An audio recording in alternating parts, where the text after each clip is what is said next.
おい。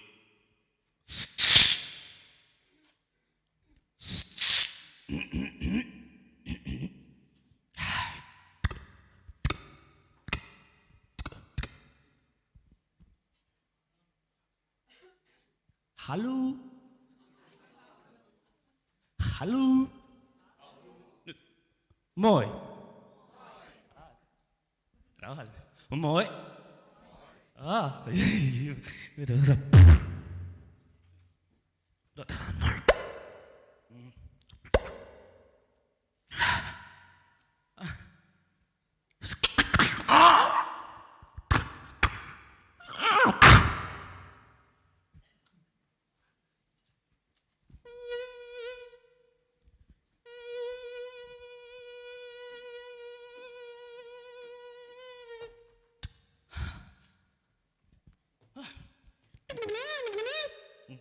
よよ。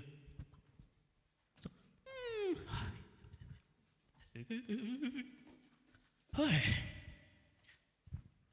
は。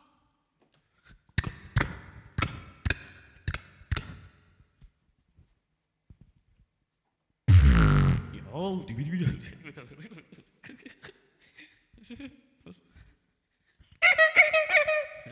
グ。はあ。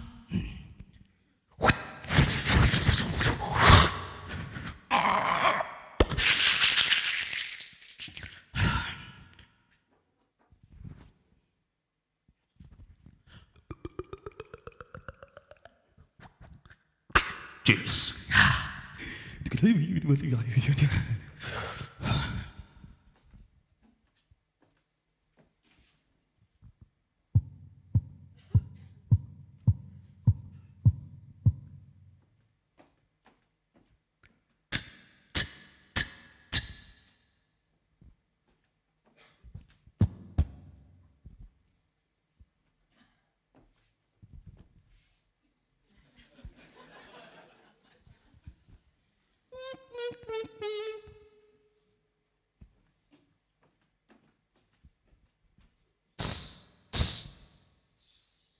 Oh,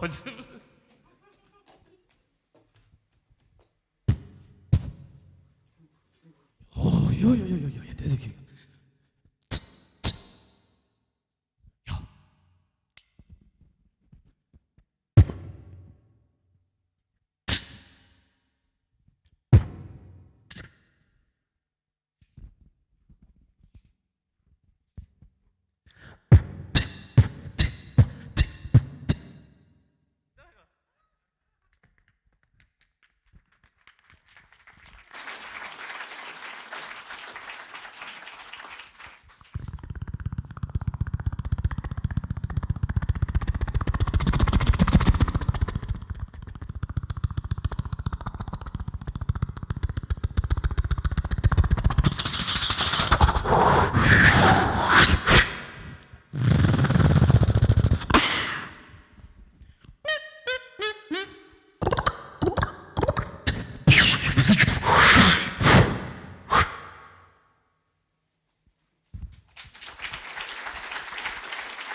무식이야.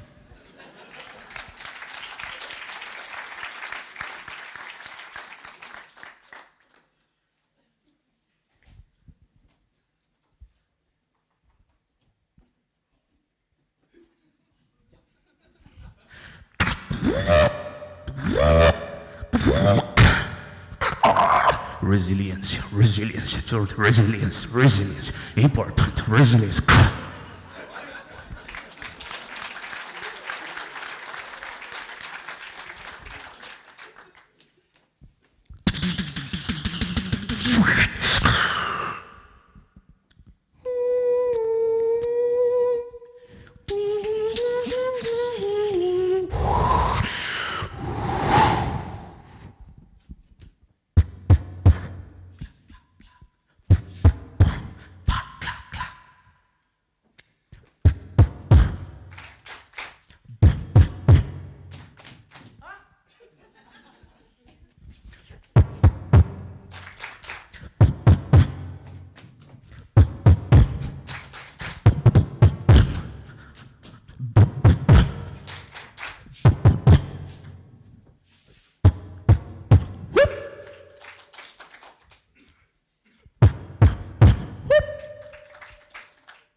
Hey!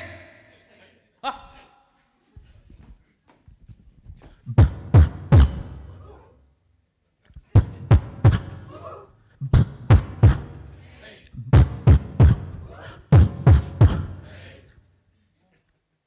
Hey! Hey! Hey! Hey! Hey! Hey!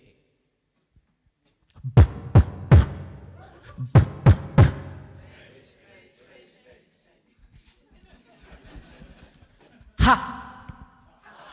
Ha! Ha! Ha! Ha!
Resilience, resilience, resilience, resilience.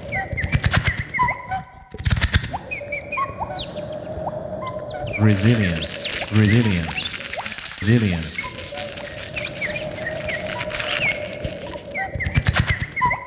Resilience, resilience.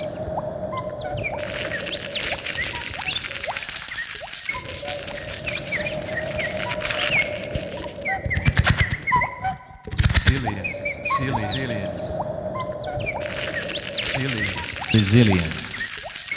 Resilience.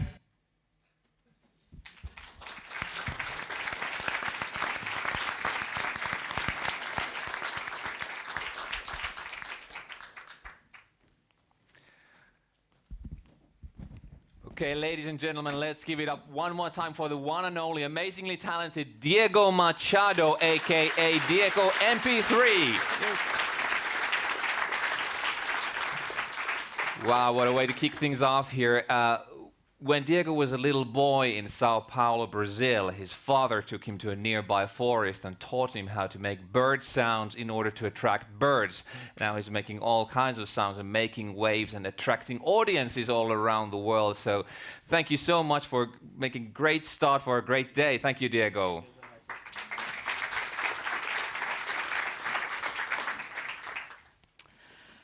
Warm welcome to Hanaholmen Future Forum. You've already heard a number of times what the theme of today is: resilience. No matter how hard it is for even intelligent people to predict the future, I dare to promise you that you will get some new insights, look around the corner, and also meet inspirational people on and off stage here. Today, I'm super happy to co-moderate this event with JP from Yle. He's a well-known news anchor here in Finland, and he's a producer, and he's also a great moderator. My name is Maria Ranka. I'm a health tech entrepreneur from Stockholm. My origins are Finnish, and I used to run the Stockholm Chamber of Commerce for a number of years and collaborated a lot with Hanaholmen, which I appreciate a lot. JP, how about you telling us a bit more about today's agenda before we start? Exactly, let's do that in a nutshell. It's an absolute pleasure to be here with you today with such an important topic. So today we'll discuss resilient businesses and building resilience with top-notch experts and business leaders from Finland, from Sweden and Estonia. And if we take a quick look at the agenda, after the official welcoming words in a minute and after the keynote speech by Mr. Thomas Arenkiel, we have divided this future forum into 3 sessions. The first one strives to conceptualize resilience and find out what it means to build a resilient business in these turbulent times. Then the second session, after the lunch break, focuses on central banks, inflation, and the future of startups, all of which are crucial to the resilience of our societies, of course. And then we'll take a nice little afternoon coffee break, and the final session of the day gives us 3 high-level, kind of TED Talk type presentations on geopolitics and technological self-sufficiency. But of course, this Future Forum is not only about presentations and discussions up here on stage, it's also about interaction, right? Yeah. So if you feel an urgent need to share your new insights, learnings, or comment what happens here on your screens throughout the day, you can use 2 hashtags, hashtag Hanaholmen and hashtag FForum. And feel free to share your impressions from this event. Personally, I have very high expectations on today because at last year's forum, that was really the first time I understood. And mind you, it was about this time of the year last year. So end of March or beginning of April, a year ago. In a conversation both on stage and off stage with Alexander Stubb and Carl Bildt, I realized that both our countries were about to apply for NATO, and actually Alex Stubb nailed the date for that application at this event. So let's see what comes up today. But before we do that, I want you to share with your neighbor what expectations you have for today. So please do that for a brief moment.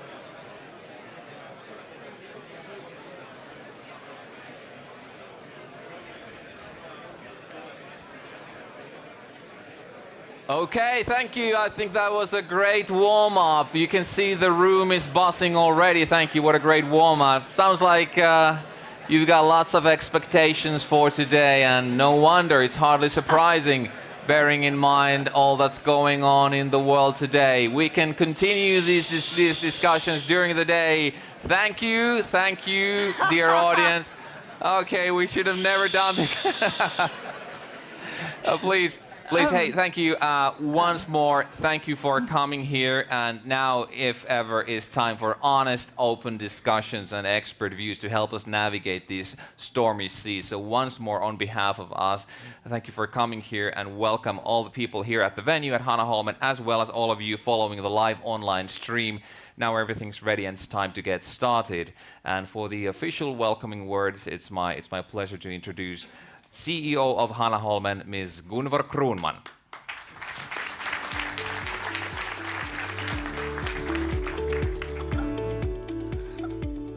Warmly welcome also from me, both you that are here in the auditorium of Hanaholmen and you that are online.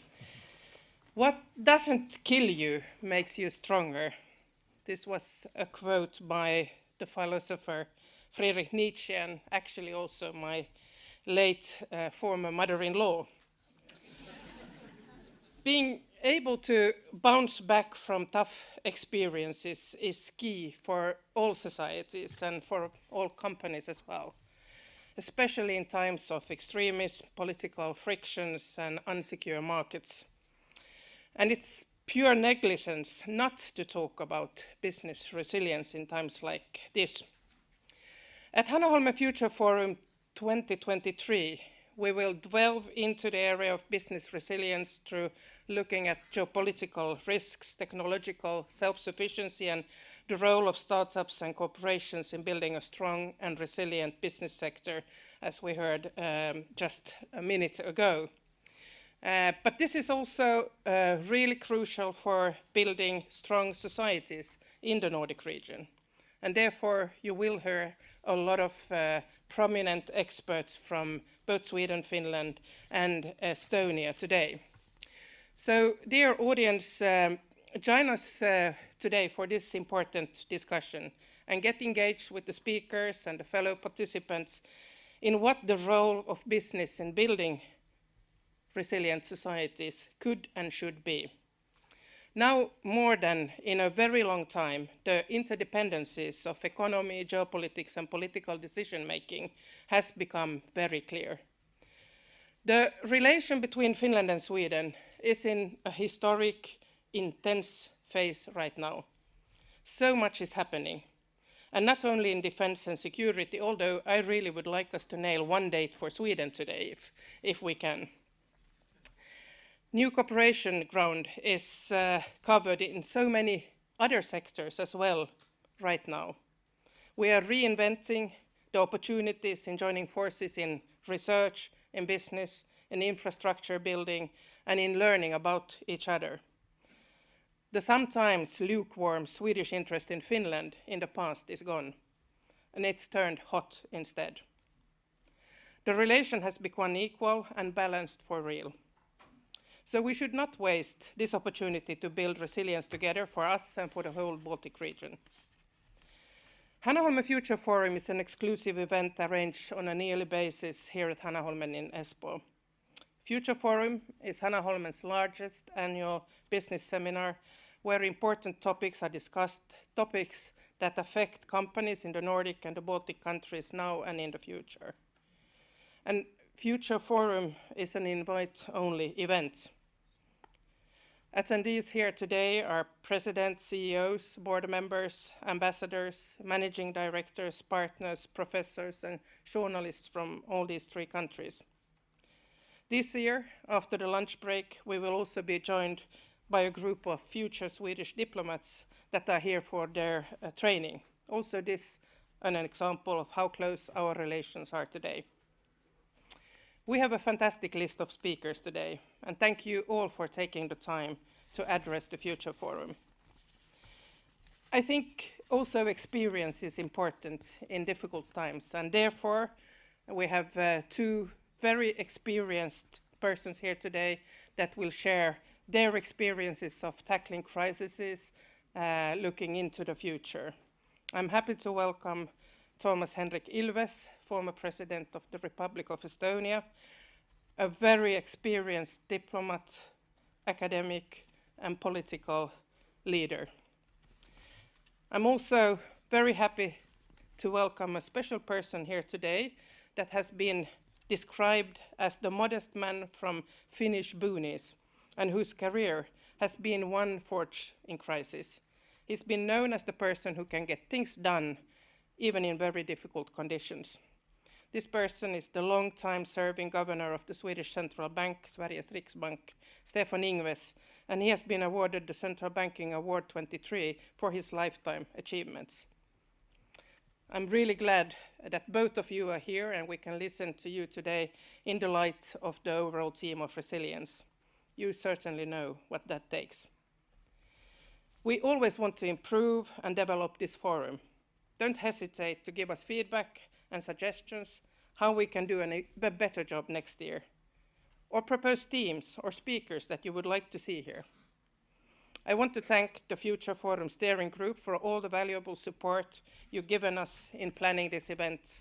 Matti Alahuhta, Kari Heinistö, Markus Johansson, Maria Rankka, and Cecilia Bori. And a big thank you also for those of you who have supported us financially. Invest in Estonia, the Swedish Embassy in Helsinki, Maki, Indrek Kasela, and Sitra. So now it's time to give the floor back to our brilliant moderators, Maria Rankka and Jussi-Pekka Rantanen. Thank you.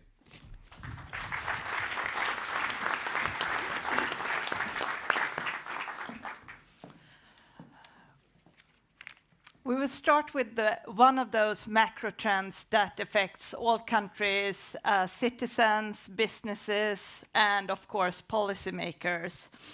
And I'm very glad to present our first keynote speaker, who is a former Danish diplomat. He has spent more than 2 decades on the highest level of diplomacy and policy making, especially in defense policy in Denmark. Today, he is partner and head of Europe for Macro Advisory Partner, MAP, which is a consultancy helping companies and organizations navigate in this relatively difficult landscape. Thomas has also been head of Danish intelligence service for many years. He will explain to us why geopolitical fragmentation is here to stay. Please join me in welcoming Thomas Ahrenkiel.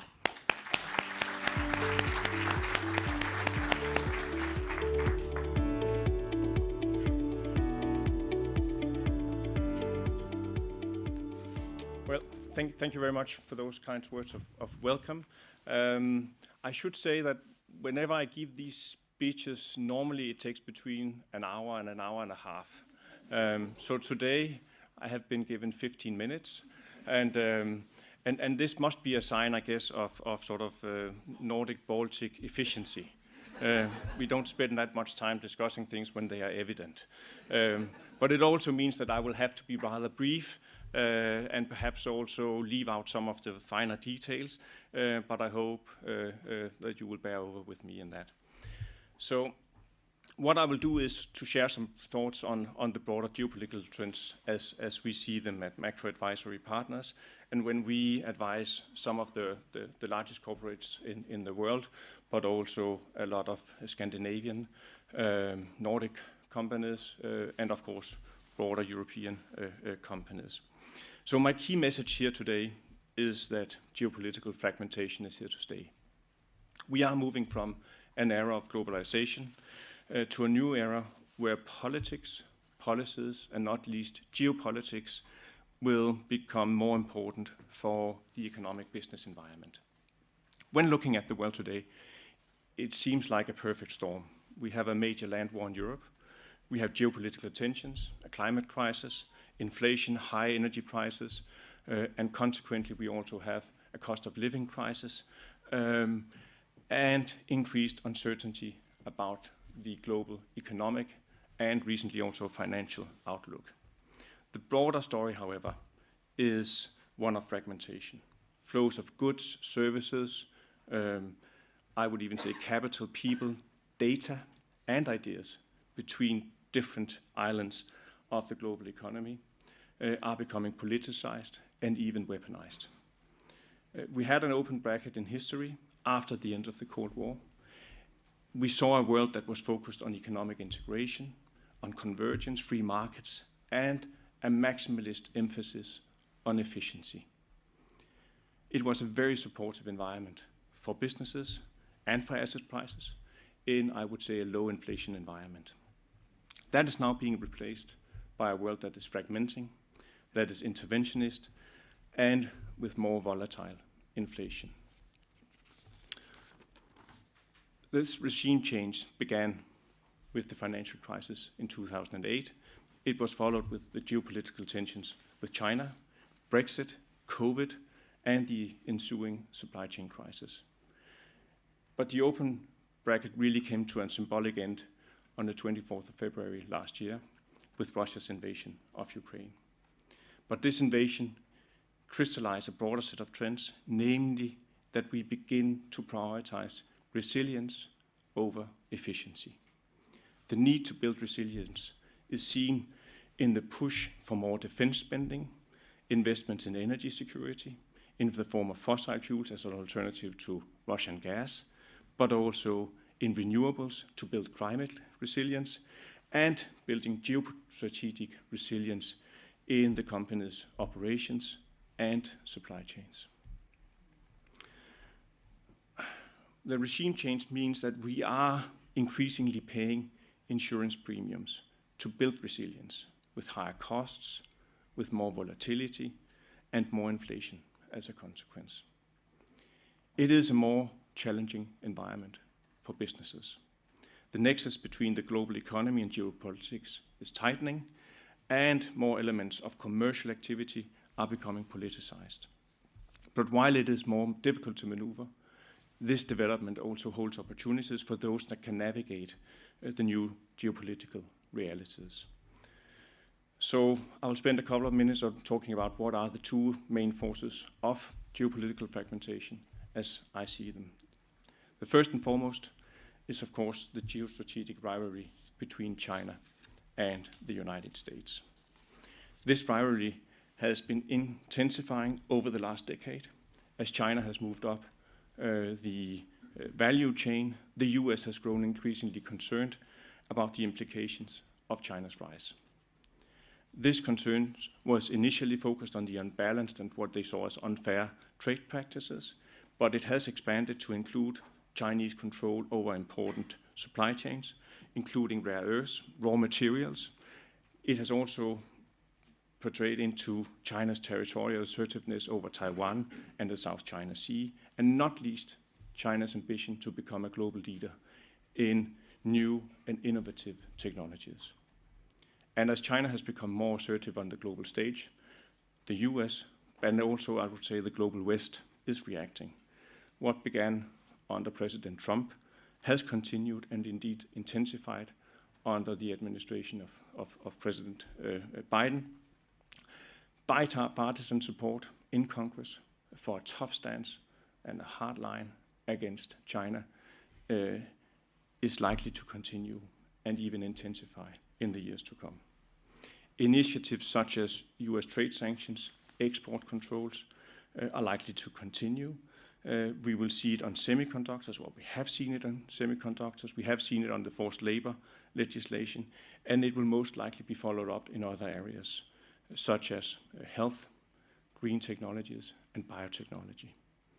Indeed, the CHIPS Act, and the Inflation Reduction Act can and should be seen in the context of the US seeking to reindustrialize in sectors of geostrategic importance. There are attempts to put guardrails around the relationship between the US and China. We saw it with the Biden-Xi meeting in Bali in November last year. However, even if there is a hope for managed competition and to put a floor under the relationship, this approach has not changed the underlying disagreements on each side, and each side is indeed continuing to strengthen their own position and criticizing the other. This may be characterized as guardrails for thee, but not for me. And with the intensified rivalry comes an increased risk of misunderstandings and events that could escalate into crisis, just as we saw it with the balloon incident earlier this year. At its core, this strategic rivalry is really about who is going to become the dominant economic, political, and military power in the 21st century, nothing less. And Taiwan is one of the key risks in this relationship. And while we do not consider a full-fledged invasion of Taiwan to be other than a tail risk scenario, we do see greater risk from increased Chinese coercion of Taiwan. It will likely be a process rather than an event, but it will have material impact across a wider range of sectors. The second force of fragmentation is, of course, Russia. Russia is challenging the Western-dominated global order, and in particular, the European security order. With the invasion of Ukraine, we saw the most obvious manifestation of this, but it is certainly not the only one. The war is unfortunately likely to drag on for the period to come. Russia is preparing its economy and its people for a long war, and is in fact betting that it can outlast not only Ukraine, but also the West. Ukraine on its side feel that now time is their enemy, and they are thus likely to try and gain decisive advantages in the months to come on the battlefield. The war is thus likely to culminate in the months to come, but none of us know when and where this conflict will end, whether in a stalemate, a frozen conflict such as we know it between North and South Korea, or with one or the other side making decisive gains and being able to impose a peace agreement on its terms in the period to come. One of the consequences, though, of the war is that the global West see Russia as a pariah. And this is not likely to change in the foreseeable future. There's simply no trust left in Putin and his regime. However, the war has not seriously affected the Chinese-Russian partnership, as illustrated by President Xi's visit to Moscow, I think, very recently. All the countries outside the global West are supporting Western sanctions or indeed policies towards Russia. And as such, the war in Ukraine is amplifying the divisions and the fragmentation that already existed before the war. So US-China strategic rivalry, Russia's war of aggression, they have further accelerated global fragmentation. And looking forward, it's quite difficult to see what could change this trajectory. For Europe and for the Nordic and Baltic region, this is bad news. Open economies, free markets, stability of the global order have been key to Europe's success and integration.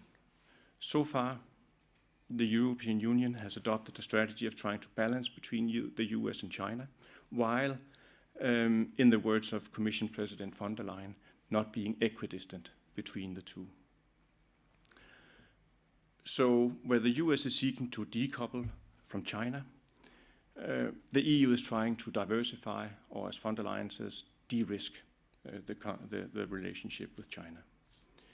A big question going forward, however, is whether Europe will align more with Washington in its rivalry with Beijing, while also trying to maintain economic ties with China to the extent possible. And as the US-China rivalry intensify, this balancing act will become increasingly difficult. Add to this the European dependence on the US security umbrella, which will become even more, or has become even more apparent with Russia's invasion of Ukraine. In this difficult geopolitical context, Europe is seeking to become a geopolitical player in its own. As part of this transition, the EU has adopted a strategy of so-called open strategic autonomy. This means, in essence, three things. Firstly, a more assertive trade and not least industrial policy, limiting dependencies and vulnerabilities of supply chains, not least vis-à-vis China, but also trying to compete with the US industrial policy by introducing regulations such as the Net Zero Industry Act, the Critical Raw Materials Act, etc. indeed what we see is that green industrial policy has re-emerged as a tool of economic statecraft. The second thing that I would point to in the open strategic autonomy is a more assertive foreign policy of the European Union, such as the Global Gateway Initiative and other initiatives. And thirdly, we see a much more ambitious digital and data policy from the European Union. The European ambitions in this area also face, however, a risk of European fragmentation. So facing Russia's invasion of Ukraine, European cohesion so far has been remarkable. It has gone beyond support for Ukraine and even included major achievements such as agreeing on an ambitious Fit for 55 package and Repower EU plan, trying to limit dependency on Russian gas and energy more broadly. But while I remain optimistic, there are also risks stemming from weak leadership in Europe. I think, as the saying goes, that we have two problems in Europe. One is a strong Franco-German leadership. The other one is a weak Franco-German leadership. And I think this is what we see, the last one, as of now. For companies and investors, and this is one of the final points, there are several implications of the new geopolitical landscape, and I will point to three. Firstly, it is becoming increasingly important for companies to understand and to navigate the new geopolitical landscape. Companies will have to manage the risks and opportunities stemming from geopolitical rivalry. They increasingly need to build their own resilience by conducting what we call geopolitical macro diligence, specific to their industry, their operations, their markets, and their portfolios. They will have to evaluate what geopolitical factors they are exposed to and prepare strategic options accordingly. This will enable companies to react quickly to a changing business environment. This is comparable to what we have seen with the whole ESG agenda over the last 5 to 10 years. But I would say that the new ESG is about energy, security, and geopolitics. Secondly, we are already witnessing a trend towards diversification of supply chains, not least out of China. Many companies are adopting China plus one strategies. They are nearshoring and even adopting a China for China strategy. This is being implemented in some of the world's biggest companies.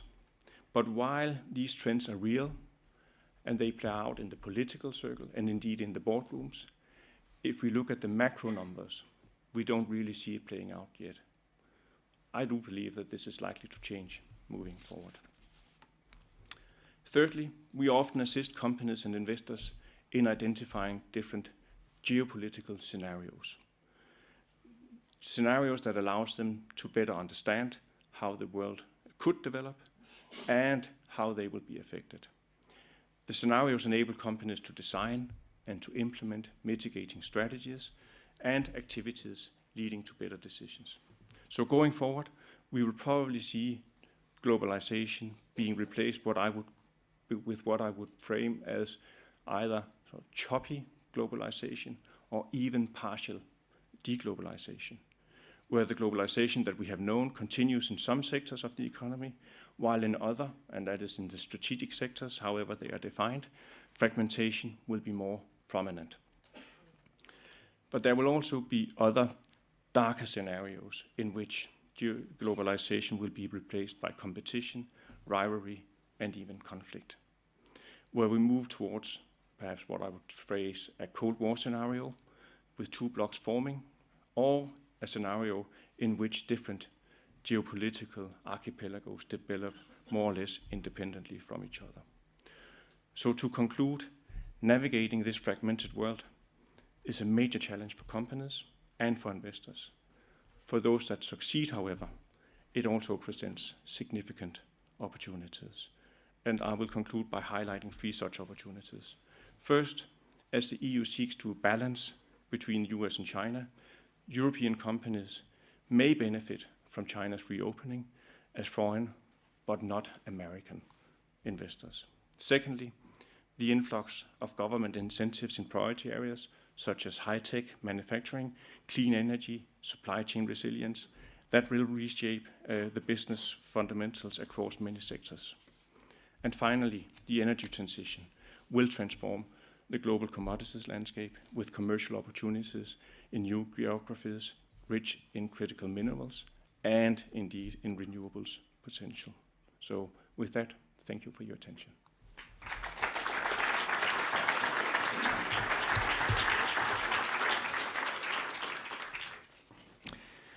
Thomas Arenkiel, thank you very much for an excellent keynote and really giving us a lot of food for thought.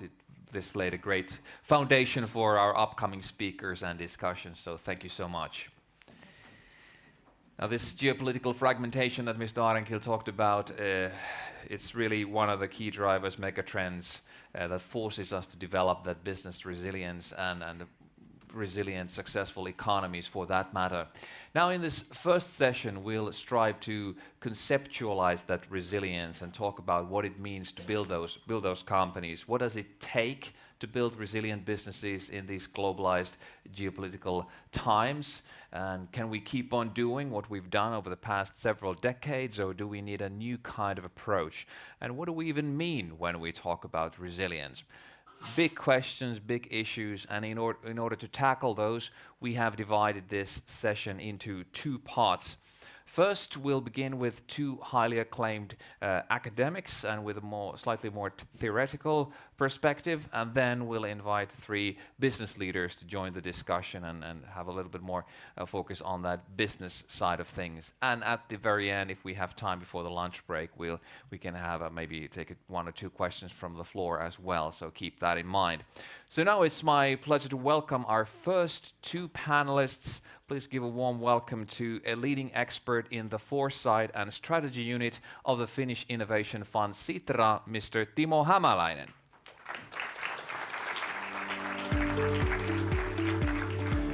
Timo has studied transformation of the world economy and advanced societies since the early 90s, and he's very well known for his broad and systemic views on future challenges. Also pleased to welcome Rector of Hanken School of Economics in Helsinki, Mr. Ingmar Björkman. Welcome.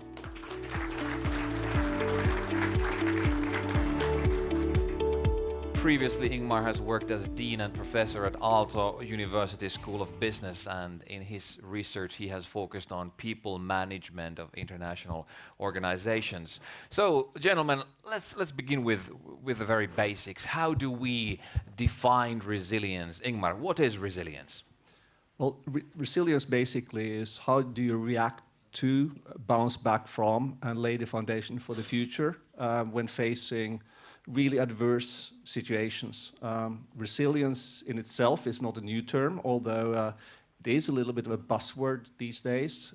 We can go back decades, and there was a lot of research on children, adults, how did they react when they faced the death of close ones, divorces, war, and so on. But now this has been taken up to first an organizational level and now increasingly also a national level. But obviously these levels relate to each other, and that's perhaps something we can come back to later on. And in this context, it's important to remember that resilience is not only a fixed single entity, it has many dimensions, different types. Timo, what do we need to understand of these different types of resilience? Yes, I guess what Ingmar was describing was this traditional way of thinking about resilience, which is bouncing back from the disruptions and crises. But one can also think about resilience as giving an opportunity for transforming one's business or organizational arrangements and ways of doing things.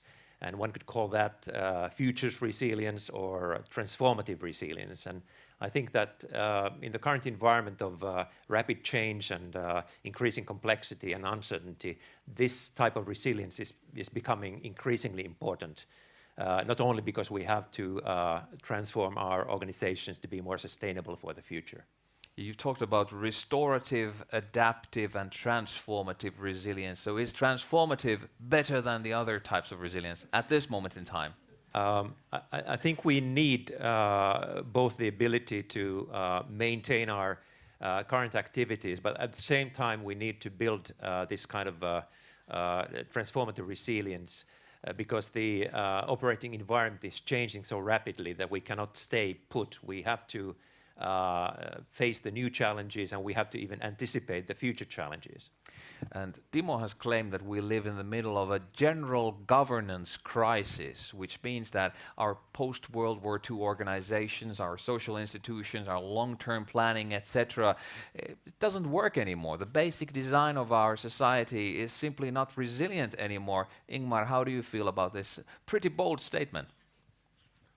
Well, obviously, we as scholars need to come with bold statements for there to be reactions. But I think the point here is that if you think of the society we live in today as a part of a global economy which is facing all these challenges, we need to have structures in place at the country level and also at the organizational level, both in terms of foresight, in terms of building the scenarios that were discussed here, and in building our capacity to react to them. So then are the we structures are back old-fashioned? to Timo's point about how can you use situations like this, put a positive twist on them, which also actually helps organizations deal with the adversity in question.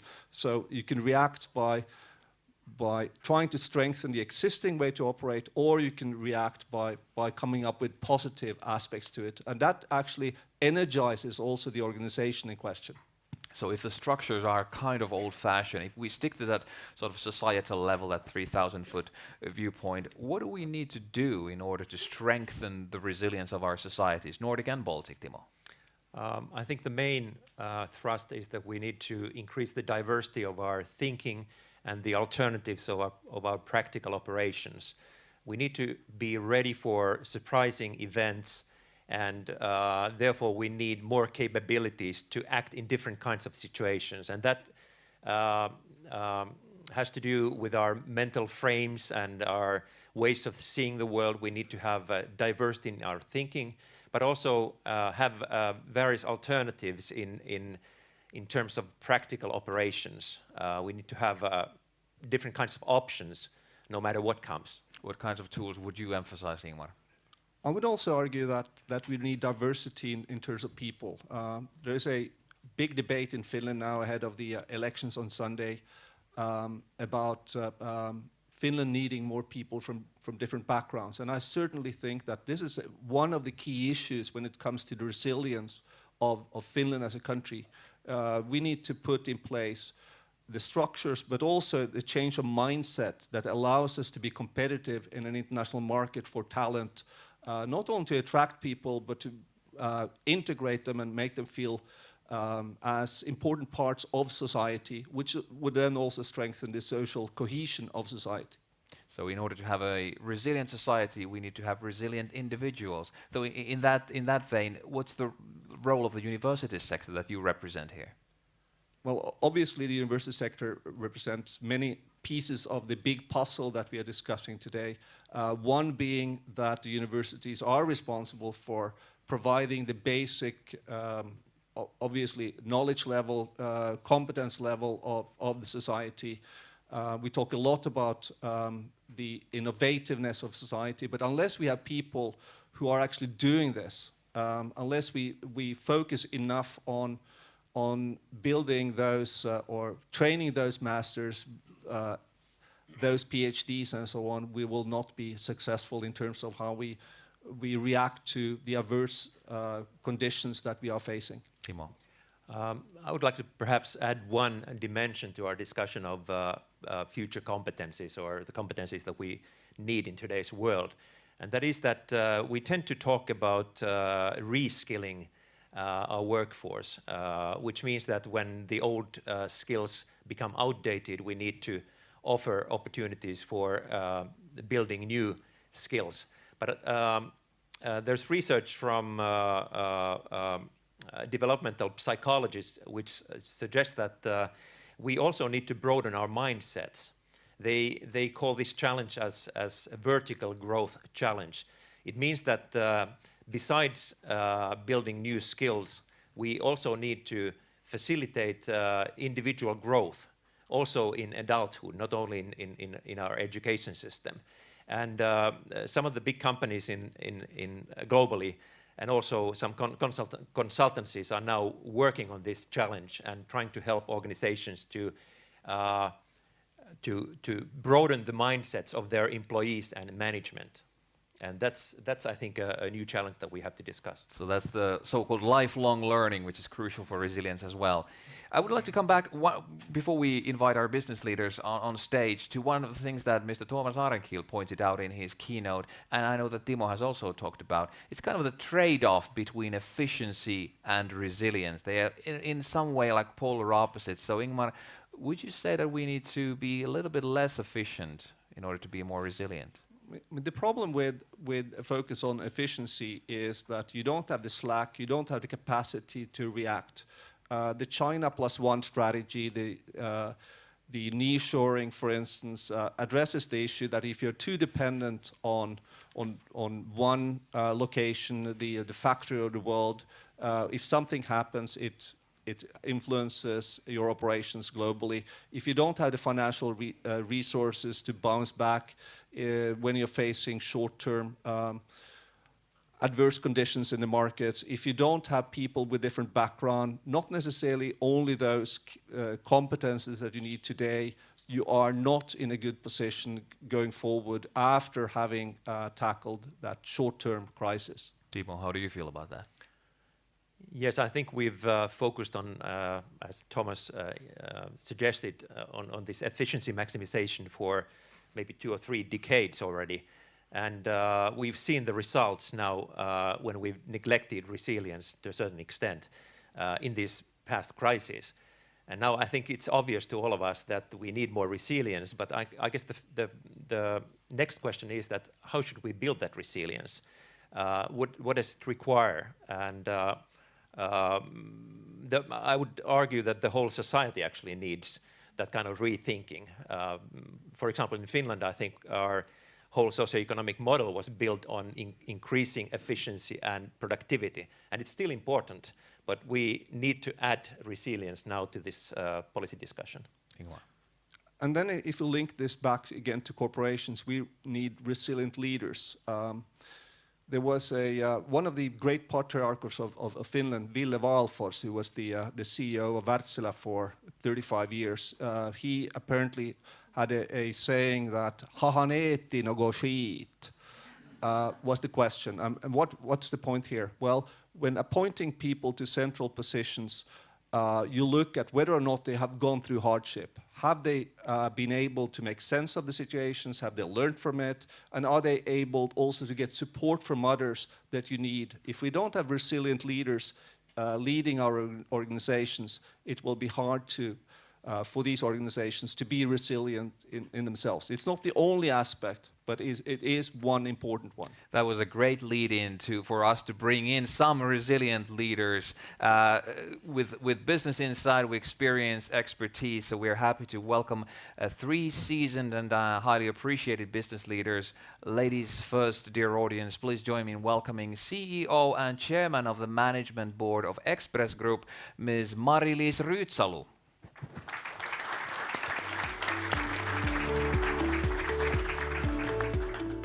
Also, please welcome on stage Mr. Ilkka Kivimäki. Ilkka is a founding partner at the venture capital company Maki Ventures, and I guess the best way to describe him is that he does everything serial, founding growth stories and backing up prominent startups. Quite a track record in the startup scene, and Express Group, that's the biggest media enterprise in the Baltics and one of the leading global innovators in the field. And our 5th panelist comes from one of the leading global consulting companies, McKinsey. He has a long and impressive career in business. Previously, he has worked at Microsoft and Nokia, so happy to welcome Managing Partner Finland and Baltics at McKinsey, Mr. Kari Kulojärvi.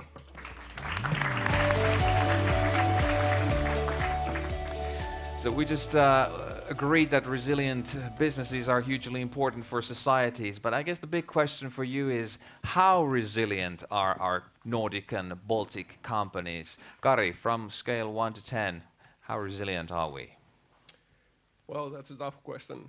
To give a quick answer like that, I would say 7 to 8. 7 to 8? Yeah. Well, a little bit of reasoning behind that. When we work with our clients, we typically look at resiliency in a rather pragmatic way across roughly 6 dimensions. Those dimensions range from kind of commercial resiliency, pricing, for example, to organizational resiliency, your people, from supply chain resiliency to different strategic topics, for example. And when we look kind of the clients we work, they're still in pretty good shape. I think we all are exposed to global supply chain related risks, like was discussed already. A lot of companies are taking actually actions on their organizational health. They're taking actions on how they manage their commercials, what is their interest rate exposure. But obviously, none of us are perfect alone. And what about Mari-Liis? What grade would you give to companies, Nordic and Baltic ones? If you ask that question from the previous speaker, then also something like 7-ish, I think so. At least on the Baltic level, the companies are quite small to compare with the Nordics. And I think that this lean management system, what they have in there, it somehow also already is quite efficient, and also quick decisions and quick action plans. So that's why I think that they are more or less ready for this kind of like new approach of constant change. And from our perspective, we're a media company, which means that absolutely every day is unexpected for us. So nobody from the editorial teams comes in the morning and starts. I know exactly what you're talking about. Yeah.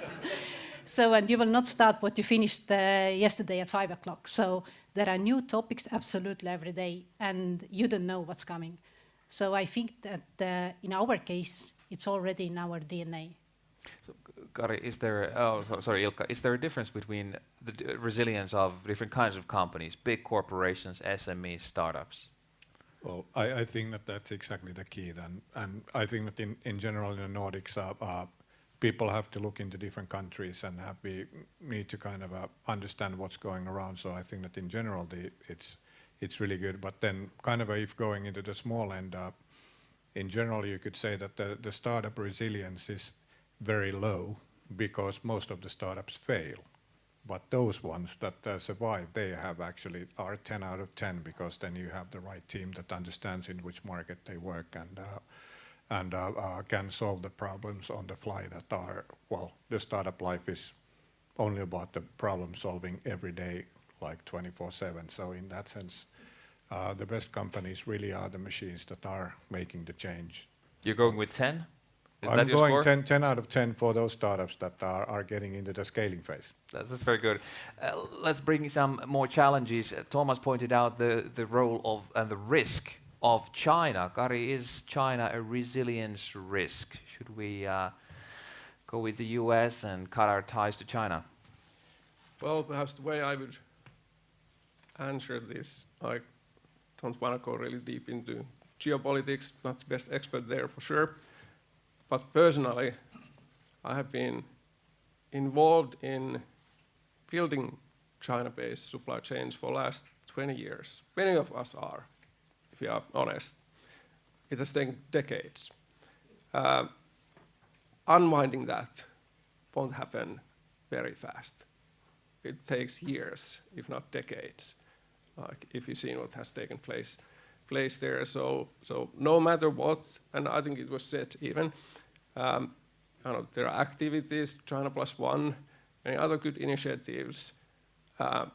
Those won't remove our China supply chain risk anytime soon. Well, So it's something we need to live with. Yeah, okay. So if it's I can understand that perfectly. It's so hard to sort of reroute those supply chains. But the key question here is that how should and how can companies build their resilience in these turbulent times? Kari, and we can get our academics as well. Ilkka. Oh, sorry, Ilkka. You look so alike. Sorry. Handsome men both. Yeah, I think that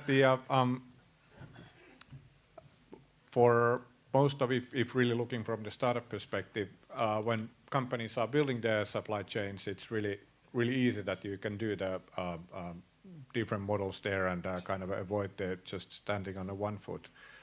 In general, I think that it was first time 4 years ago, really started to think about this geopolitics when we invested into the IQM, into the quantum computers, which was actually from the day one you were talking about that, okay, what are the things that we can sell out to China, and okay, can we even get the components from US that are needed, because officially there was no bans, but in practice some of the academics were forbidden to send any material to Europe.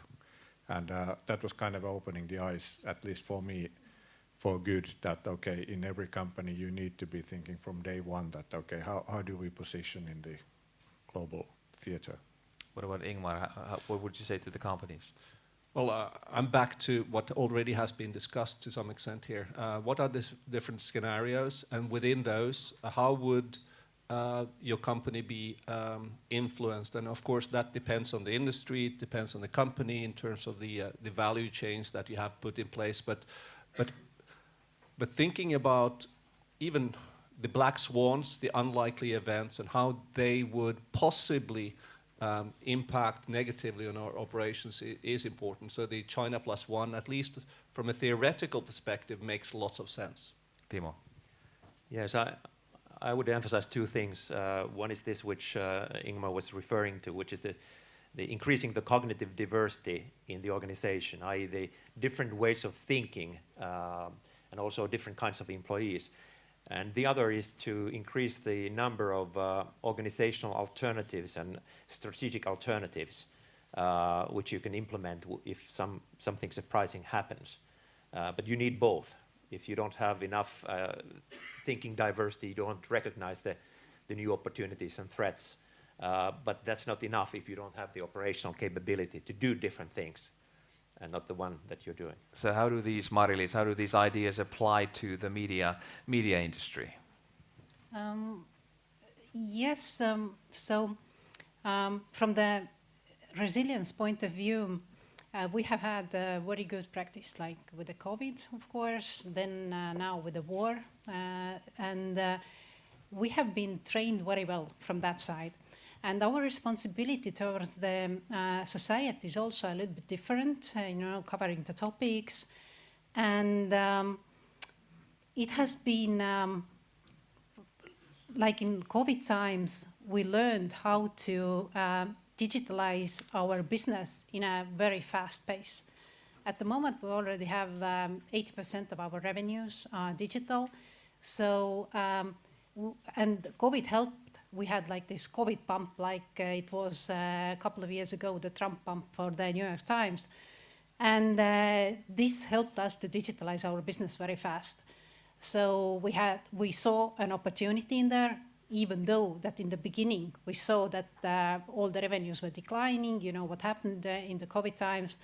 And we invested heavily in our technology and also in our content, which made us stronger and which also we strengthened our position in every market we operate.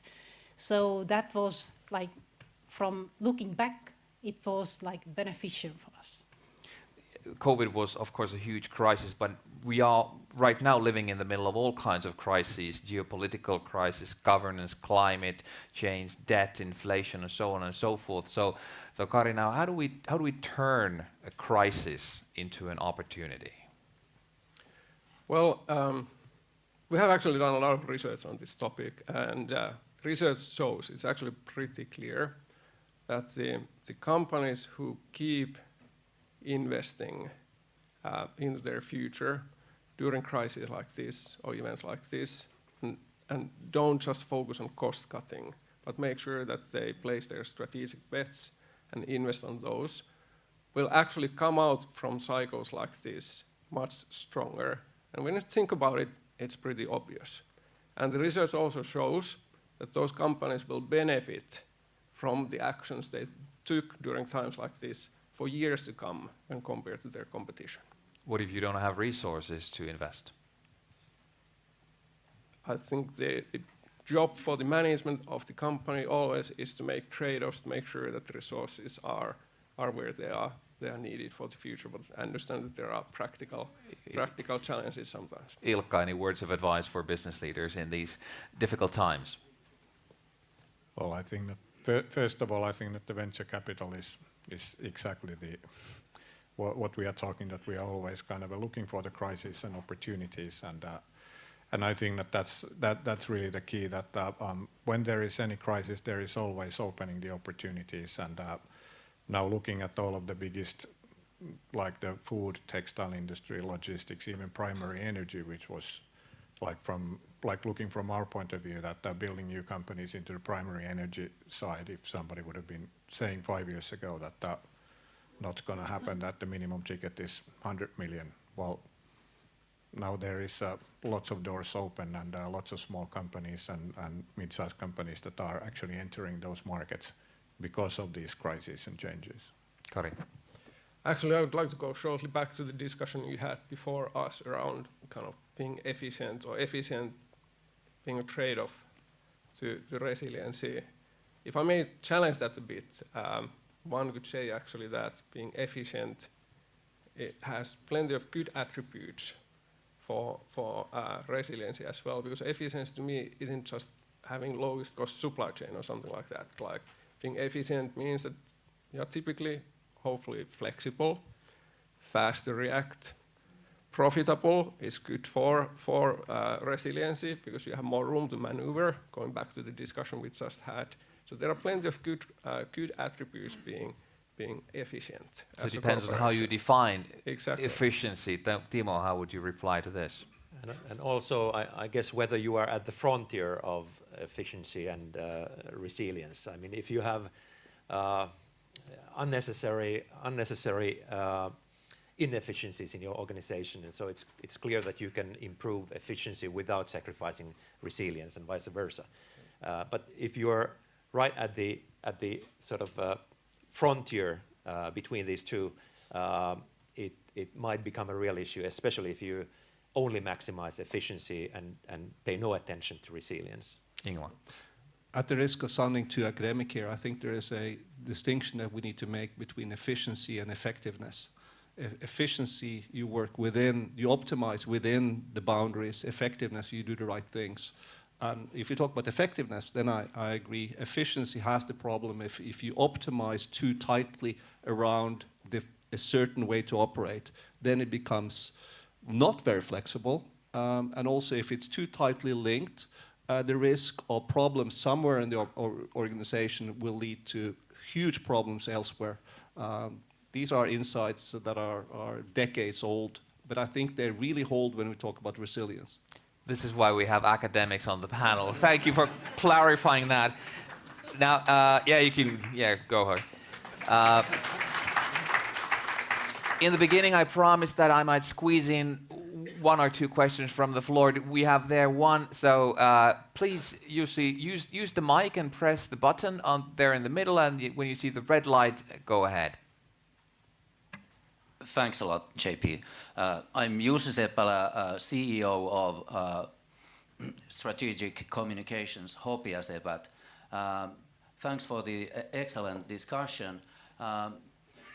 Naturally, every company has a unique situation of its own, which we need to look at, but thinking about trends that affect us all, AI, for example, comes strongly to mind. Everybody's talking about GPT-4 and so forth.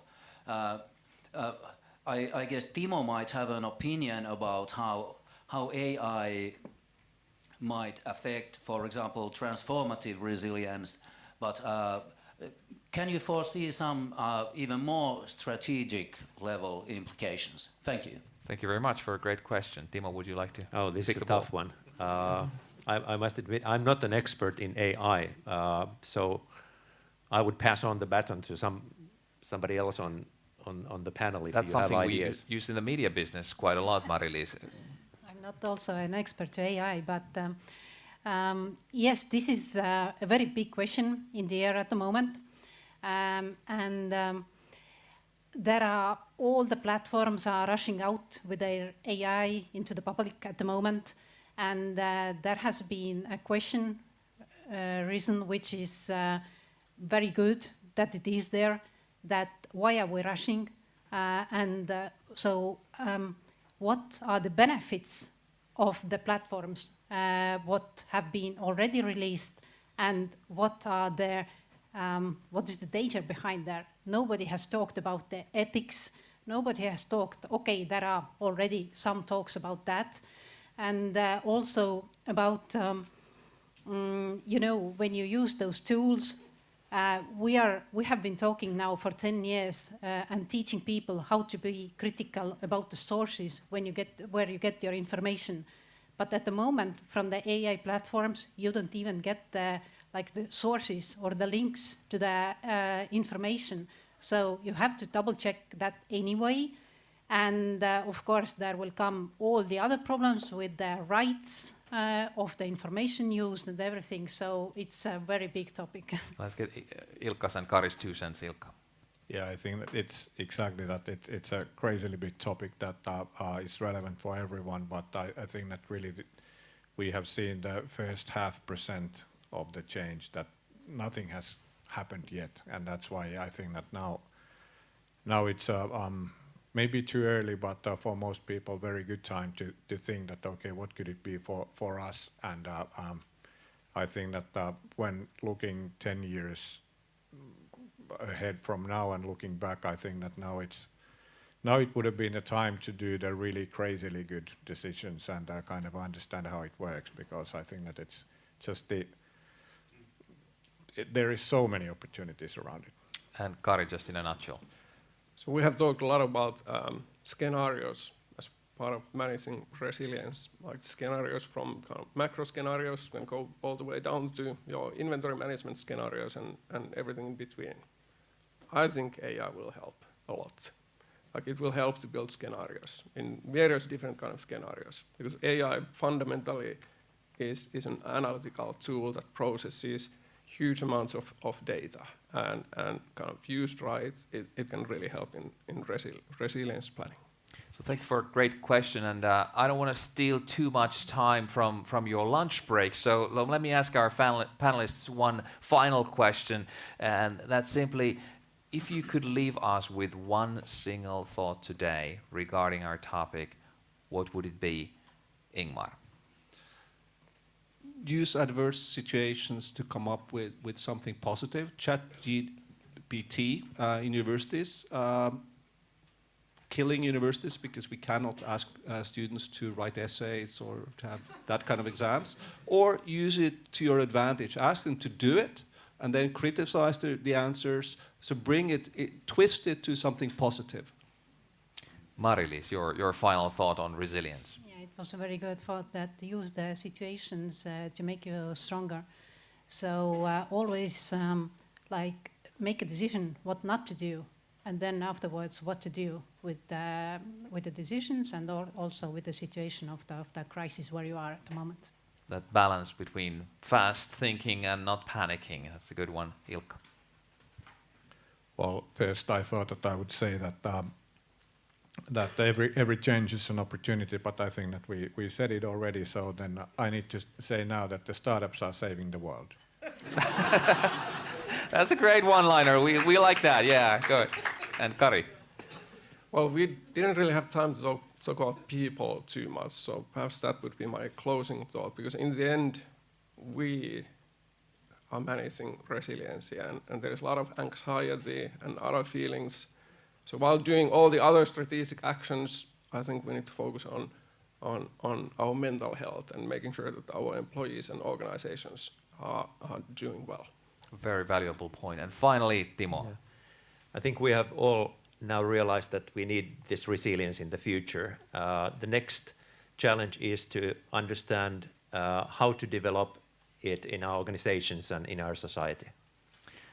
Dear panelists, thank you very much for a great discussion and sharing us your expertise, your insight, your experiences. We really appreciate that. So let's give them a big round of applause, shall we?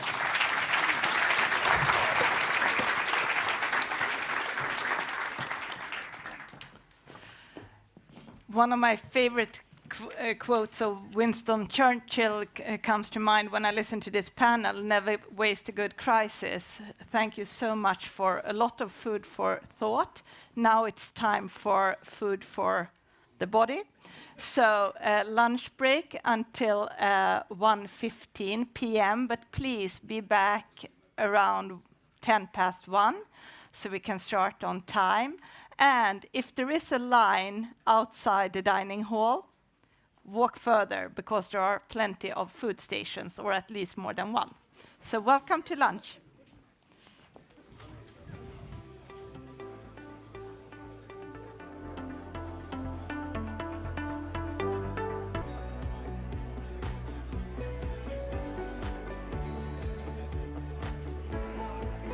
Okay, dear audience, ladies and gentlemen, here at the venue at Hanaholmen, as well as all of you following the live online stream, welcome back from the lunch break and welcome to continue the program of Hanaholmen Future Forum 2023.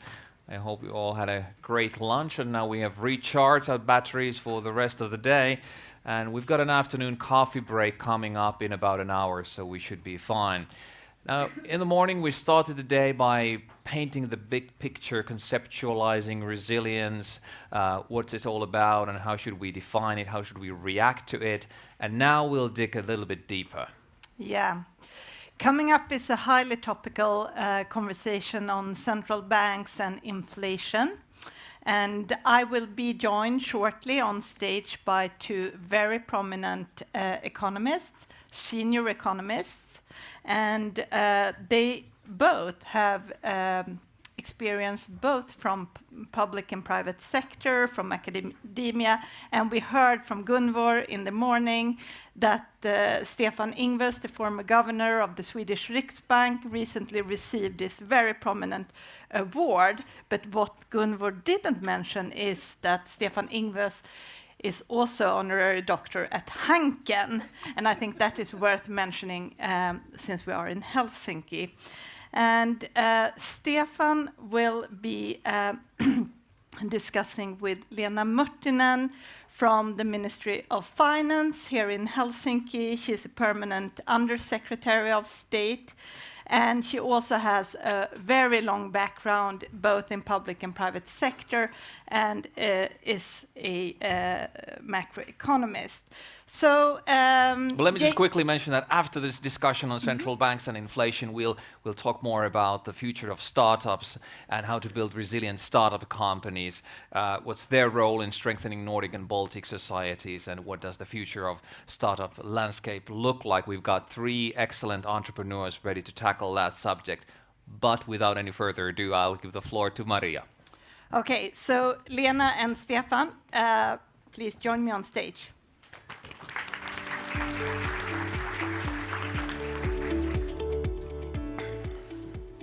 Yeah. And you have some microphones here as well.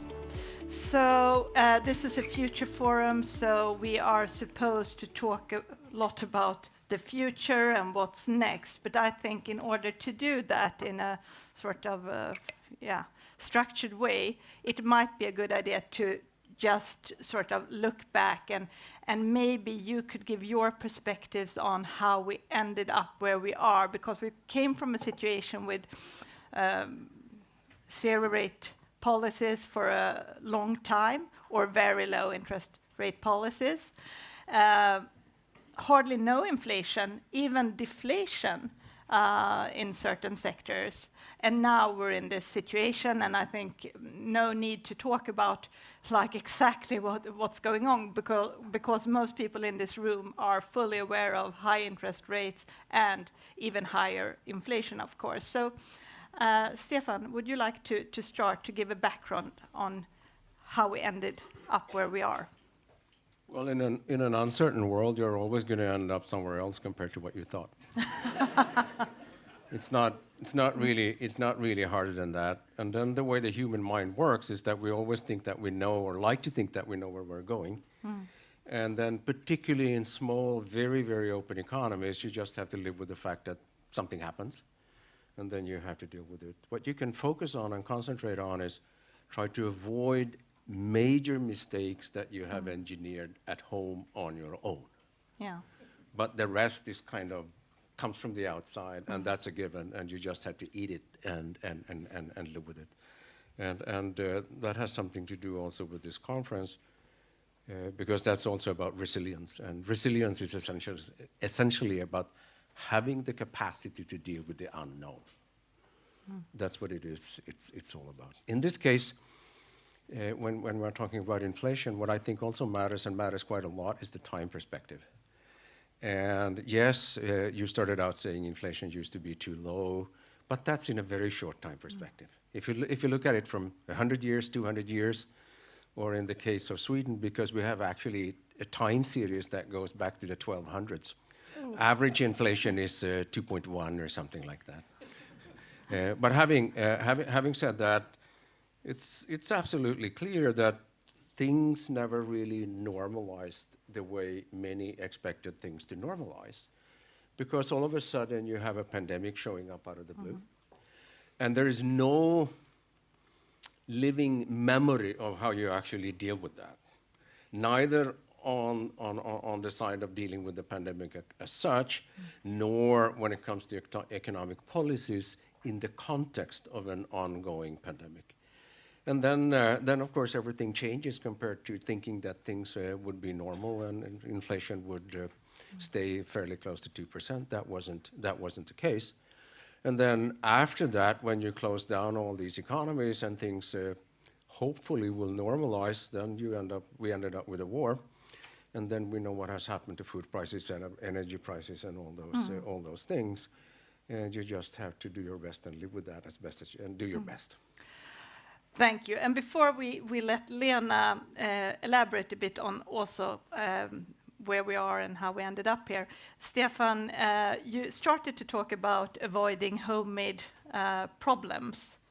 And then you mentioned a few black swans and events that not even the Swedish Riksbank probably could affect. But in your opinion, are there any homemade problems that we need to deal with? Yeah, one well-known problem is that in Sweden we have mismanaged our housing market for decades, and no one is willing to deal with it, and it's very much an issue of ins versus outs. Yeah. And basically another way of expressing that is to say that the median voter has granted himself, herself favors. And that's the root of the problem, but that's a different seminar. However, a very interesting one, if you ask me. Lena? Thank you, and I take a bit of a view of the Ministries of Finance, because I think the resilience issue is a key issue here to discuss, and I think the job of the Ministries of Finance, as well as central banks responsible for macro-prudential supervision or supervisors in general, is to prepare for something unexpected. And somehow it just seems to be so difficult to do. I mean, the long-term perspective is the role of the Ministries of Finance, and then also not only on the monetary policy side, but fiscal policy side, it does matter. Although some say differently, it does matter for inflation as well, particularly now that we come out of an extremely loose monetary policy, and we have had rather loose fiscal policy as well. But if you take a longer term perspective, and I see that in the debates, because I mean, everything that we do, although there are technocratic features to it, this is a people business. It's a people business when you talk about bank stability. It is what people tend to believe when they are together. And it's surprising, I have some long-term colleagues in the audience. People always ask, how do the economists, do we get together in seminars and agree what the economy looks like? Because our forecasts are so similar. And we rely on same stories, but of course we use the same data as well. So there are these beliefs that start taking hold even with the most experienced economists.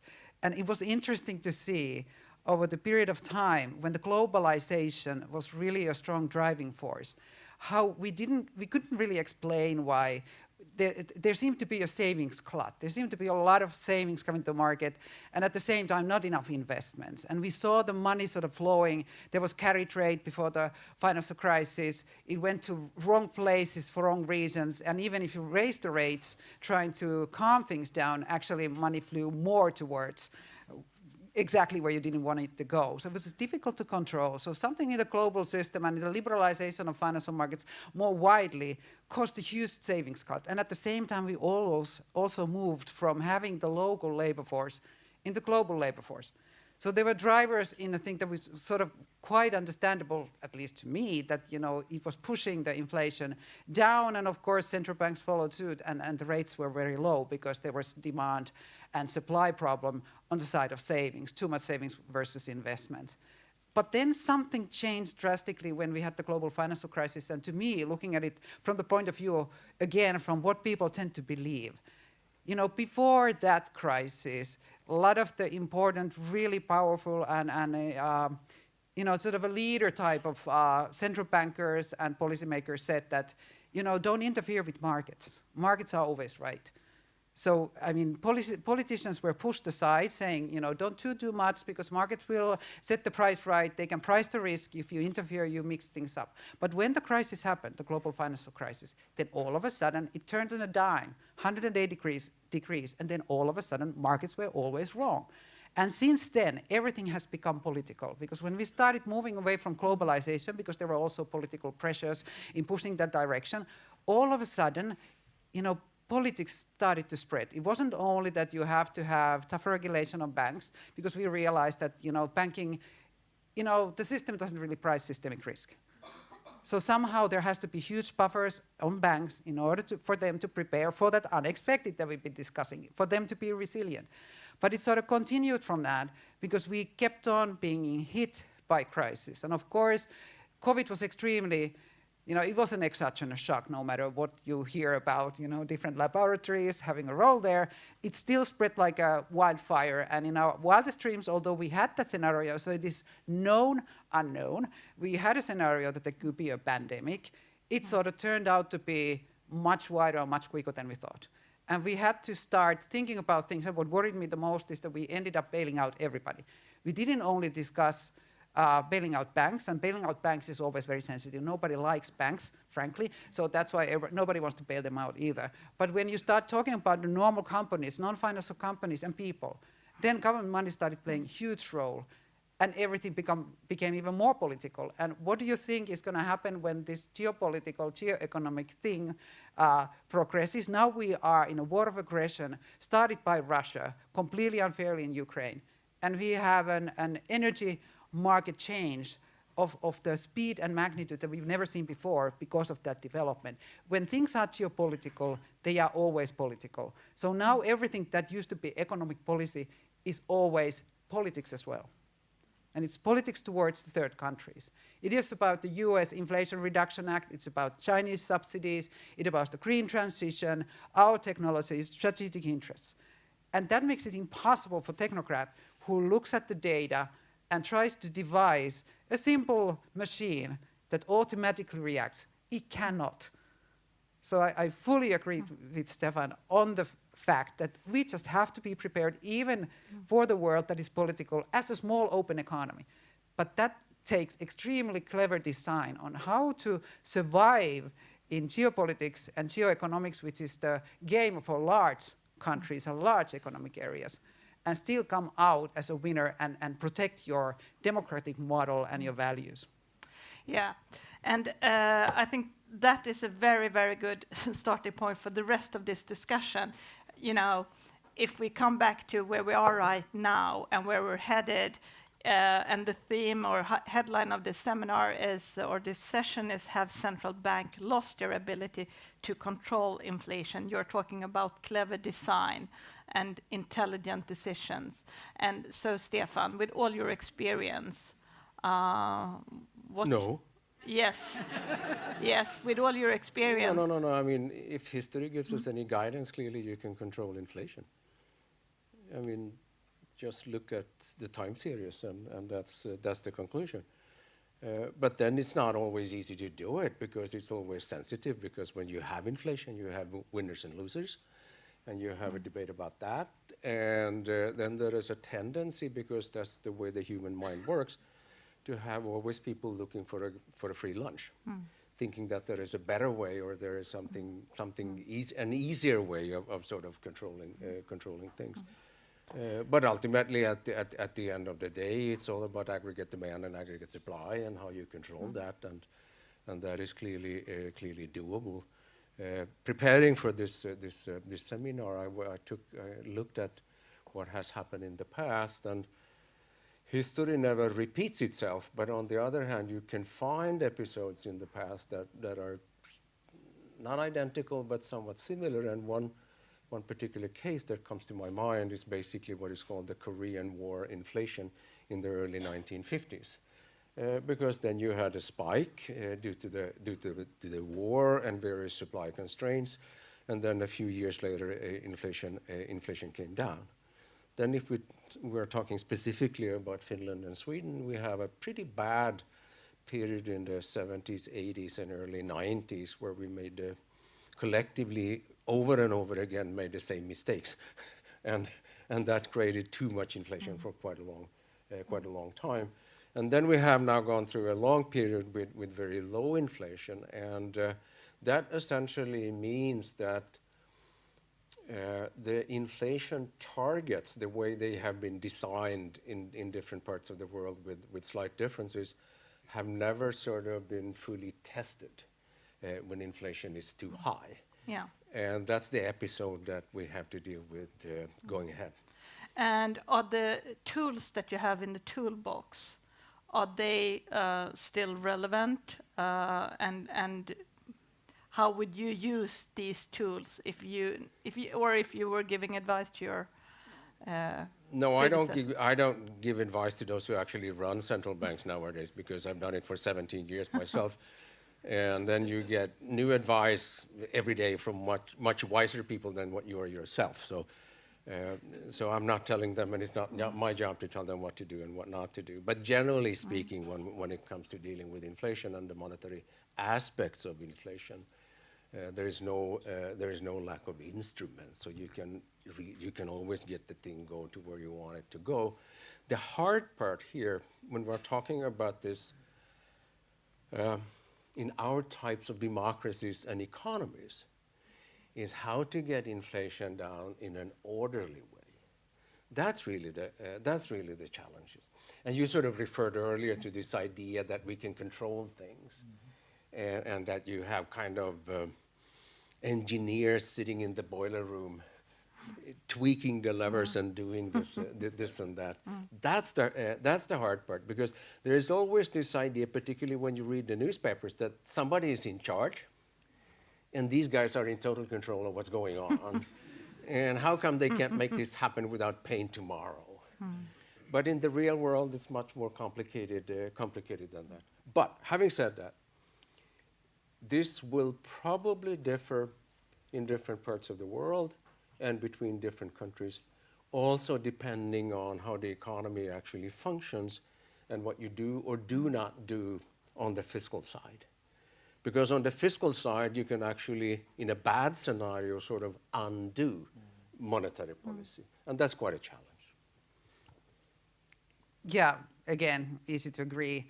And I fully agree that the tools are there. The question is also about the political stability issue of how can we explain that you have to do, as a central banker, tough things in order to get the inflation under check. Because for a while, when there was no inflation, I saw this, you know, they call it a theory, but really it isn't. Modern monetary theory thinking taking hold, which is this really bizarre thinking of just looking some sort of checks and balances and thinking that actually the role of inflation is for the politicians on fiscal policy side, and central banks just keep on financing the governments who then use taxes to control inflation. It was a really, I mean, this just in the, but it sort of, although nobody sort of suggested exactly that, I think it sort of polluted a little bit of the thinking of how the system functions and how the monetary transmission mechanism functions. And the role of politics got so strong that all it was about the governments doing fiscal policy and the fiscal policy being in the lead. And that's, of course, also not how it should function. Exactly. It was interesting to see in European discussions when the monetary policy was very loose because we were worried about the crisis and there were really bad economic scenarios of what is going to happen in COVID, how much the GDP will drop. So the central banks kept on, keeping it monetary policy very eased. And of course, then, for example, recovery and resilience facility was put in force. The next generation EU was established, and everybody around the table was so happy that the fiscal policy and the monetary policy pushed the same direction. But now, when fiscal policy should be tighter, or at least normalized or neutral, it is so much tougher to do. Because it's easy to say that you agree with central bankers when they are very loose, but it's much more difficult to agree with them on a political side when they are tough, because they actually, it may affect the economy. The intention is to cool it down. The intention is to reduce the demand pressures, particularly the second round effects from the energy crisis, high energy prices, and so forth. So, I mean, their job is not easy because when it's no longer fun, it's more difficult to explain to the people. And when you haven't seen inflation for ages, you may end up in a place where you think that inflation is an unhealthy phenomenon, although it's a normal phenomenon of the nominal reacting to what we have done, and central banks have all the tools to put it on check. But they have to watch out for their political independence. They have to be independent in their decision making to be able to watch over the price stability. And that's why we also have to respect that on the political side, on the fiscal policy side. We should not interfere and not tell them what to do. No matter even if you are a retired central bank governor, we should still leave them alone on it. Lena, you are not retired. You're in the center. Probably never.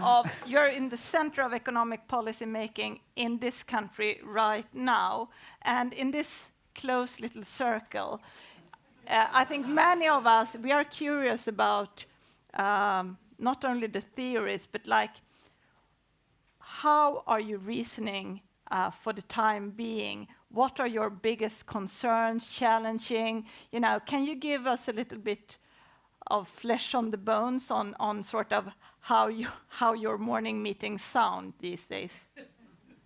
Well, first of all, I have to say that in the EU circles, I think it's been very sensible, very responsible discussion on issues such as accelerating inflation and the concerns about it. I think everybody around the table, whether they are in the Economic and Financial Committee, which prepares the ECOFIN meetings, or whether they are the ministers around the table, agree that inflation is a real problem and we should get it under control.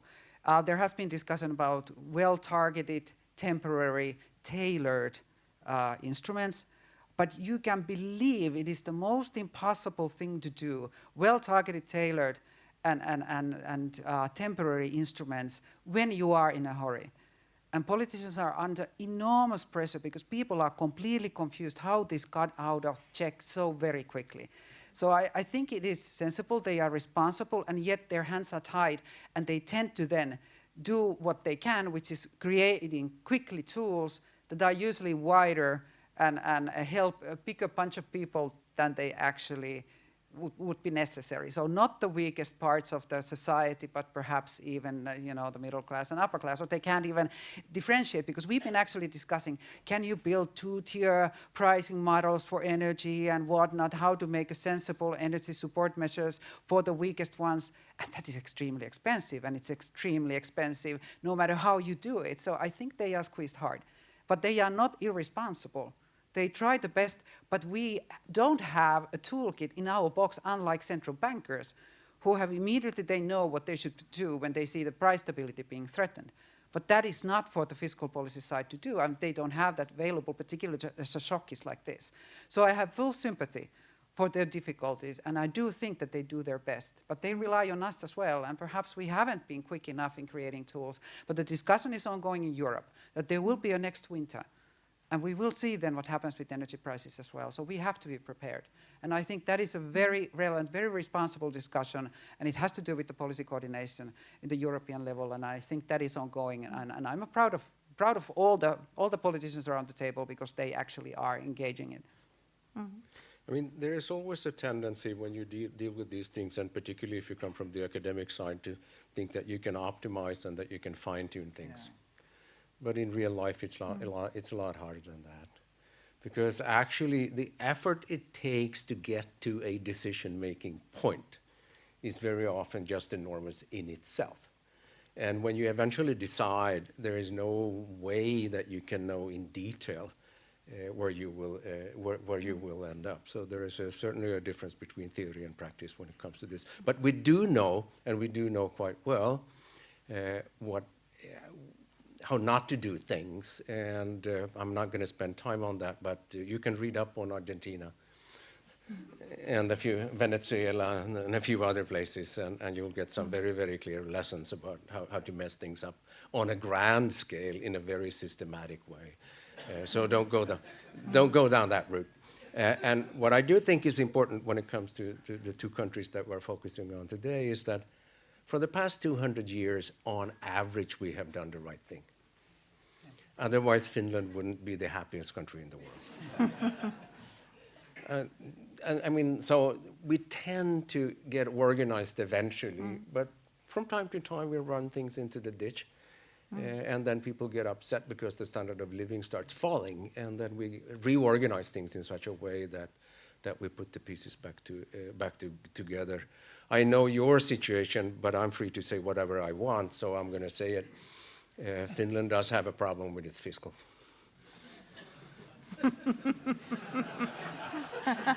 Shall I comment? Yes, of course. I think that's Finland, all the decision makers and everybody is pretty much in an agreement on it, that our trajectory is worrisome. And we are sort of leading the pack in Europe because we move first towards demographics, which is extremely expensive from the public sector point of view.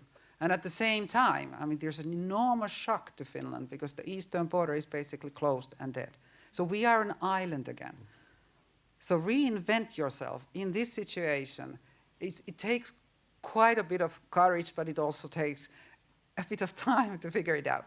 But at the same time, we are actually, redeveloping the Stability and Growth Pact as we speak. So we have intense discussions on that. So how do you make sure that the fiscal policy rules, because we have to also protect the euro, the stability of the common currency.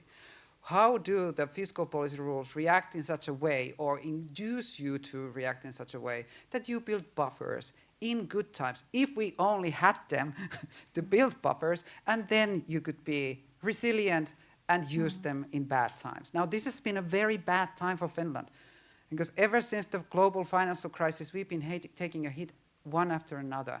Our public debt ratio compared to GDP, so debt to GDP, has increased from below 40% to now 70%. And we have these debates around the table where others are not yet there, and they sort of think that are you complete idiots in Finland because you have gotten yourself in such a trouble. When you look at what has happened, is this one shock after another that has been very bad from Finnish point of view.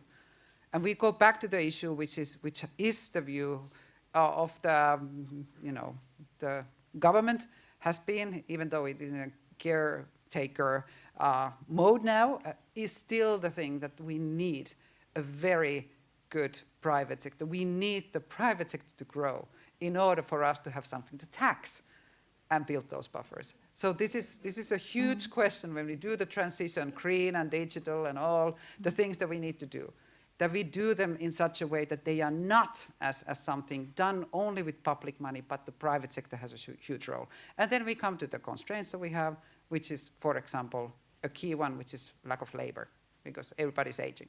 So I don't think I will ever retire unless I go completely caca. So it really is. Maybe you should move to France because you should be sort of the perfect citizen for Macron. Unfortunately, time moves quickly, so it's soon time to wrap up.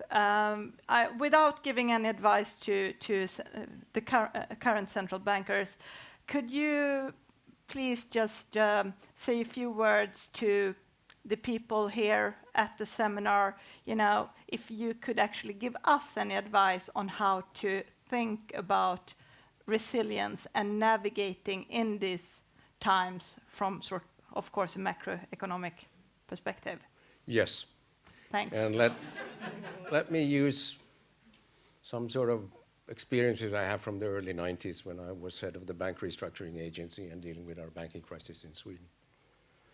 Back then, it wasn't all that unusual that some bankers came to me and said, Stefan, you are responsible because you created this macroeconomic mess. That's why I went under. It's actually the other way around. If you run a company, it's your responsibility to understand what's going on in the economy. And you will always be held responsible.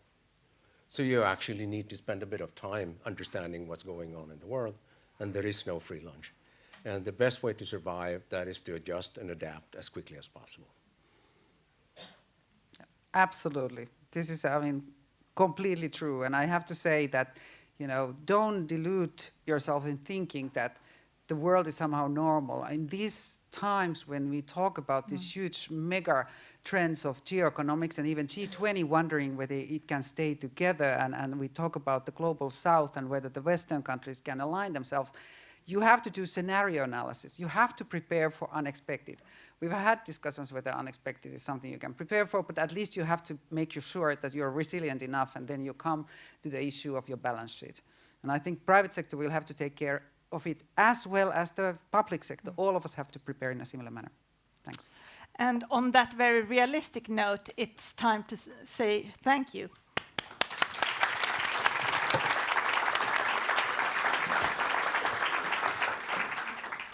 Maria, Lena, and Stefan, thank you very much for a really, really insightful discussion. All eyes are on central banks and inflation at the moment, so it was really awesome to hear your views on these very current topics.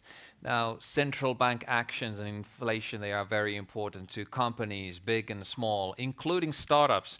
And earlier today, we talked about how resilience applies to startups as well, and that investors are increasingly interested in resilient startups. But how do we build these resilient companies now and in the future? How will the startup scene develop in the coming years, and what is the role of entrepreneurship for our economies and societies in general? That's what we're about to find out next in the next panel, and I'm very happy to introduce our distinguished panelists. First, I want to welcome a lady who founded her first company when she was only 16, making her the youngest investor in Estonia. Fast forward to today, she is the CEO and founder of Jobatical, a relocation and immigration startup nominated as one of Europe's most exciting technology SMEs by Forbes. So dear audience, please give a warm welcome to Ms. Karoli Hintriks.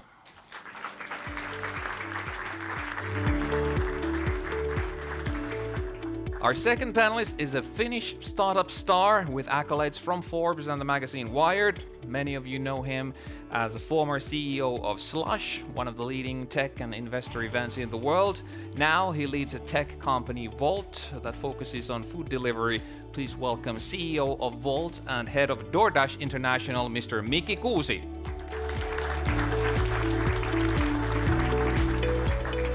And the third member of our dream team also has an impressive startup career, including an 8-year stint as an executive at Skype. He has also worked as a presidential advisor on startups and tech education in Estonia. As a co-founder of Plural Platform, he now invests in tech companies at their early stages. So welcome, Mr. Sten Tammikivi.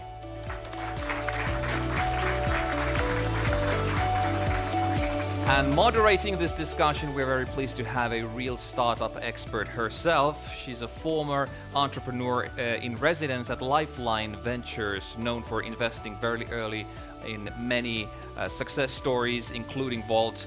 Currently, she's the founder and CEO of a tech startup, disrupting how we discover and consume content in this digital era. So, ladies and gentlemen, I give you Ms. Mona Ismail.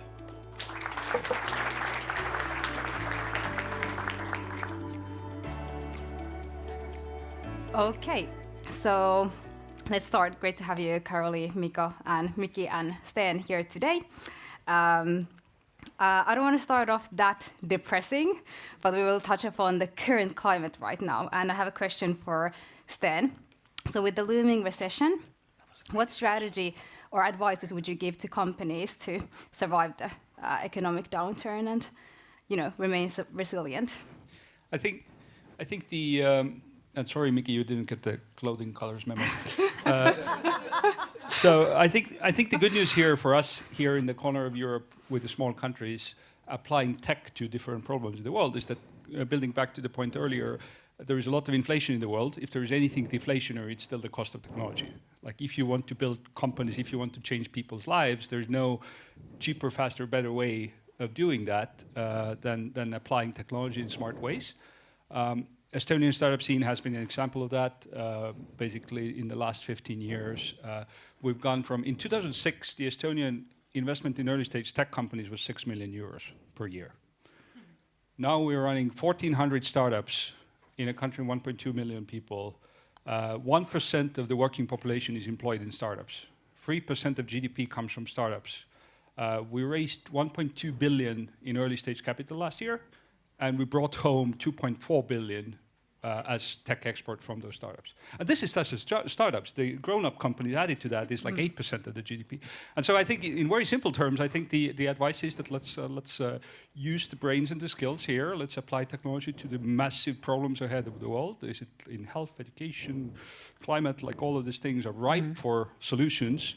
And if we do what we've done in Estonia on a European level, if we shift the European GDP, like that will actually have the spillover effects for everybody in our own countries and around Europe, and it is doable. We have the MVP, we have the minimum viable product already. How about Miki? What are your thoughts? Yeah, I personally like this climate a lot more outside of the war in Ukraine than what we saw in 2021 and 2022. I think when the circumstances are a lot more difficult, people build better companies. Competition is more sensible. Like, companies are able to, operate in a more sensible manner. So I'm definitely a bigger fan of the current economic climate than what came before for company building. I think aside the economic situation, which is definitely a headwind for everyone, from big companies to governments to small companies to startups, I think at the same time there's a lot of opportunity in this time. Like, in technology industry, like one thing I like to always think about is the S-curve. Every new phenomenon that happens tends to be on some part of the S-curve.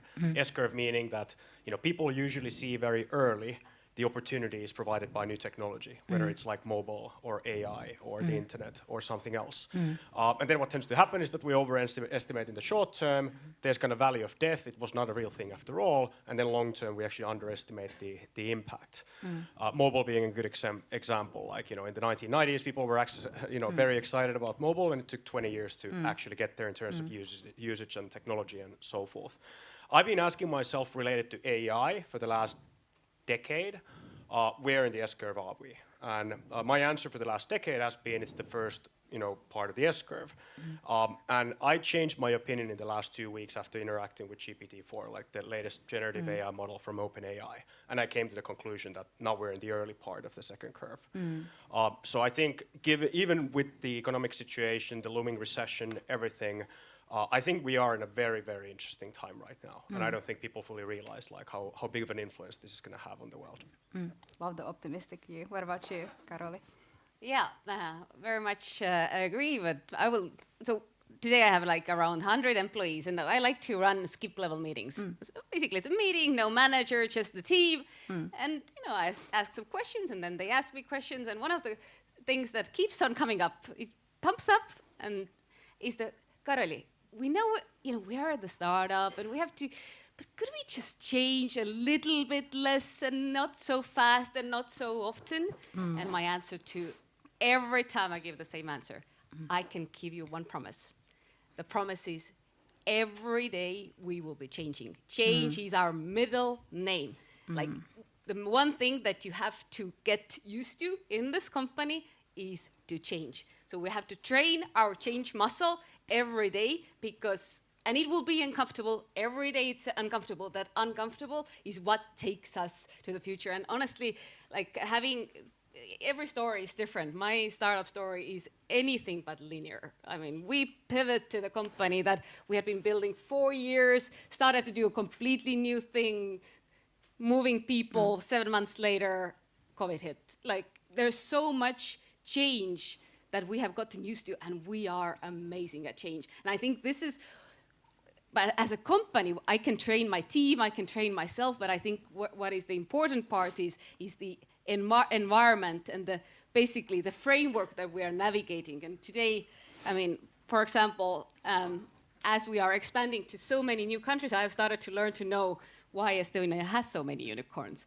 Because the labor laws in the Western European country, including Finland, makes it impossible to make changes. So the framework has to actually, when we talk about resilience, we have to also build the framework that is actually enabling that resilience. Because if I have 100 employees and I have to let go 20 of them and it's not possible to do that, then how do I can't do anything as an entrepreneur in terms of the resilience I have to show. So I think one of the important things is, yes, we need to become amazing at change, but our countries and the framework we navigate in has to enable that changing environment as well. So I will bring that topic into the discussion. Yeah, we're going to discuss later on about the societal factors. But if we continue with these optimistic views that you are giving us, let's talk about raising capital. So in this today, like in this climate right now, founders have a really hard time to raise, especially when they raised their first round, second rounds, when the market trajectory was looking better. And now they're sweating. So what is the advice that you could give to European founders now that they're raising and they'll be calling VCs and getting a lot of no's? So it's hard to raise anyway, but during this current climate. Then you should answer that question. David. I think the early stage hasn't changed that much, because if you have two girls and an idea and you're sort of thinking of starting something and you need €1 million or you need €2 million, then the only thing that matters is, okay, how much of the company is reasonable for investors to take away, and you will still end up with somewhere between 4 and 10 million. Kind of, it's like there is variance. Who are in trouble are the companies who were already scaling and they were getting to a point where they now need 100 million, and they raised on 2 billion valuation last year and they will never get the 2 billion now. And so how do you handle that? And that every situation is super different, because the contracts, like who gets whatever preferences because of a down round and whatnot. So that part is shaky. And even before this crisis, like the exit has been shaky, especially in Europe. Like the amount of tech IPOs in Europe, or like actually going to public markets, they've been delayed from 5 years to 10 years to 15 years to never. And so if you overlay those, it's like you don't get private capital, you don't get public capital, so you're dead. And that's super painful for many, and that will stifle also, because it has this sort of, all the startup ecosystems, what happened here with sort of the Nokia wave, and then the Rovia and Supercell wave, and now Volt and all this, every wave gives birth to a new wave of companies. If you break that wave, like all of a sudden this unicorn that was supposed to happen and create like 2,000 people with great experiences and a little bit of seed money doesn't happen, then you will not have the next 100 companies either. So that's, I think, where we are. It's this middle sort of graveyard that is the real risk in the funding market. Do you want to continue, Mikko? Yeah, I mean, for me, this reminds me of 2017 in our industry, like when we raised our first growth round and we got basically 49 no's and 1 yes. So like, you know, technology industry is very cyclical. That's how it goes. And I think for every entrepreneur that does to do something in the growth phase, it's probably a good idea to take your growth model and do a net present value calculation and just understand the impact of like interest rate and risk on that model. Like that's what's happened. You know, if something used to be discounted at a 3 to 4% rate, including like premium, now it's like, you know, maybe 14 or 15%. And that's a difference of 3x in value for something that is high growth and maybe profitability later. So it's not like, you know, the world has really changed that much. It's one number in an Excel at the end of the day. I remember when we raised our second growth round, I asked, you know, one of our investors who's an experienced growth investor, like, how should I think about valuation? Like, what is the right way to value this company? And Laurel, who sat on our board and everything at the time, she told me, like, Mickey, that's not how it works. How it works is that you have to create a competitive situation, and ultimately the competition helps you define the price. Like, you know, there's a market for raising financing.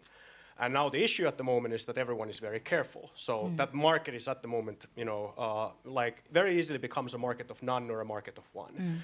So how do you succeed in that market is that you always have competition from your own choice, which is not having to raise funding. So I think that's at the moment what I would be focused on if I was an entrepreneur raising money at this time. I would be very focused on what does our company scenario of not having to raise any external funds look like? Can I get there on my own? Is there some sort of bridge financing that gets us there, talking about it with my own investors and so forth, and having that in your back pocket if you want to do fundraising, because that's your competition. And how investors work is that, if your company is not good, is not great, but and is not horrible, you are in a very tough spot right now. If you're a horrible company, we're always in a tough spot. If you're a great company, you're anyway in a great spot. So I think if I look at the companies that are now succeeding in fundraising and so forth, they still have a great market. The reality is that there's just a lot of stuff that would have gotten funded in 2021 that is not getting funded right now. And I think that comes down to how well you're running the company. Like there's a lot more focus again on unit economics, on efficiency, on what your OPEX looks like, how you're growing your product and engineering investment, what's your marketing efficiency and so forth. These things always have mattered, but for a while I think companies got off a little bit too easy on this stuff, and that's kind of something that's rationalized now. Do you want to add on to that, Karoli? Yeah, I think one of the things I want to say is that I think in general fundraising is hard. I think there's a little bit of too much of those stories getting out where it seems very easy. You had 49 no's. I actually, in my last fundraise, I had 363 meetings. Wow.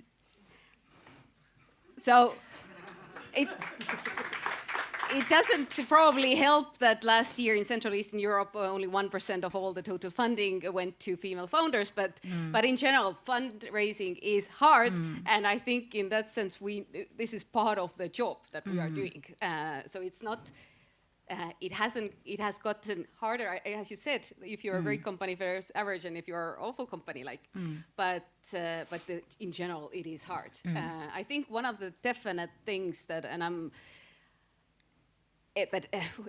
I honestly look at my cash flow forecast every morning with my CFO. Every morning I go over the runway. So, for any company, I think today you should constantly have like 30, 40 months of runway. And you should, when you start fundraising, it should be definitely over 20 months runway. So it's like you have to be so much more cash cautious. And I'm actually lucky that all the resilience training I have gotten with the pivots and the pandemics and everything has made me basically so resilient that we are able to think how to make a lot with a little. But I think that right now, this is something that everybody needs to think. So what I just wanted to highlight is that it has seemed a little bit that this fundraising is that we go out there to woo, and then money comes. I have never seen that happening, so just want to say it out loud.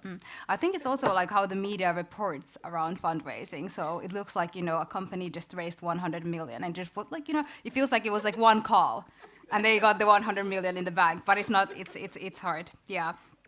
But were you saying that you have to have 20 months runway before starting raising? 20 months. Yes, I think especially in today's in general, you should have at least 12 months in a normal times. Today, I would say 20 plus months is the minimum.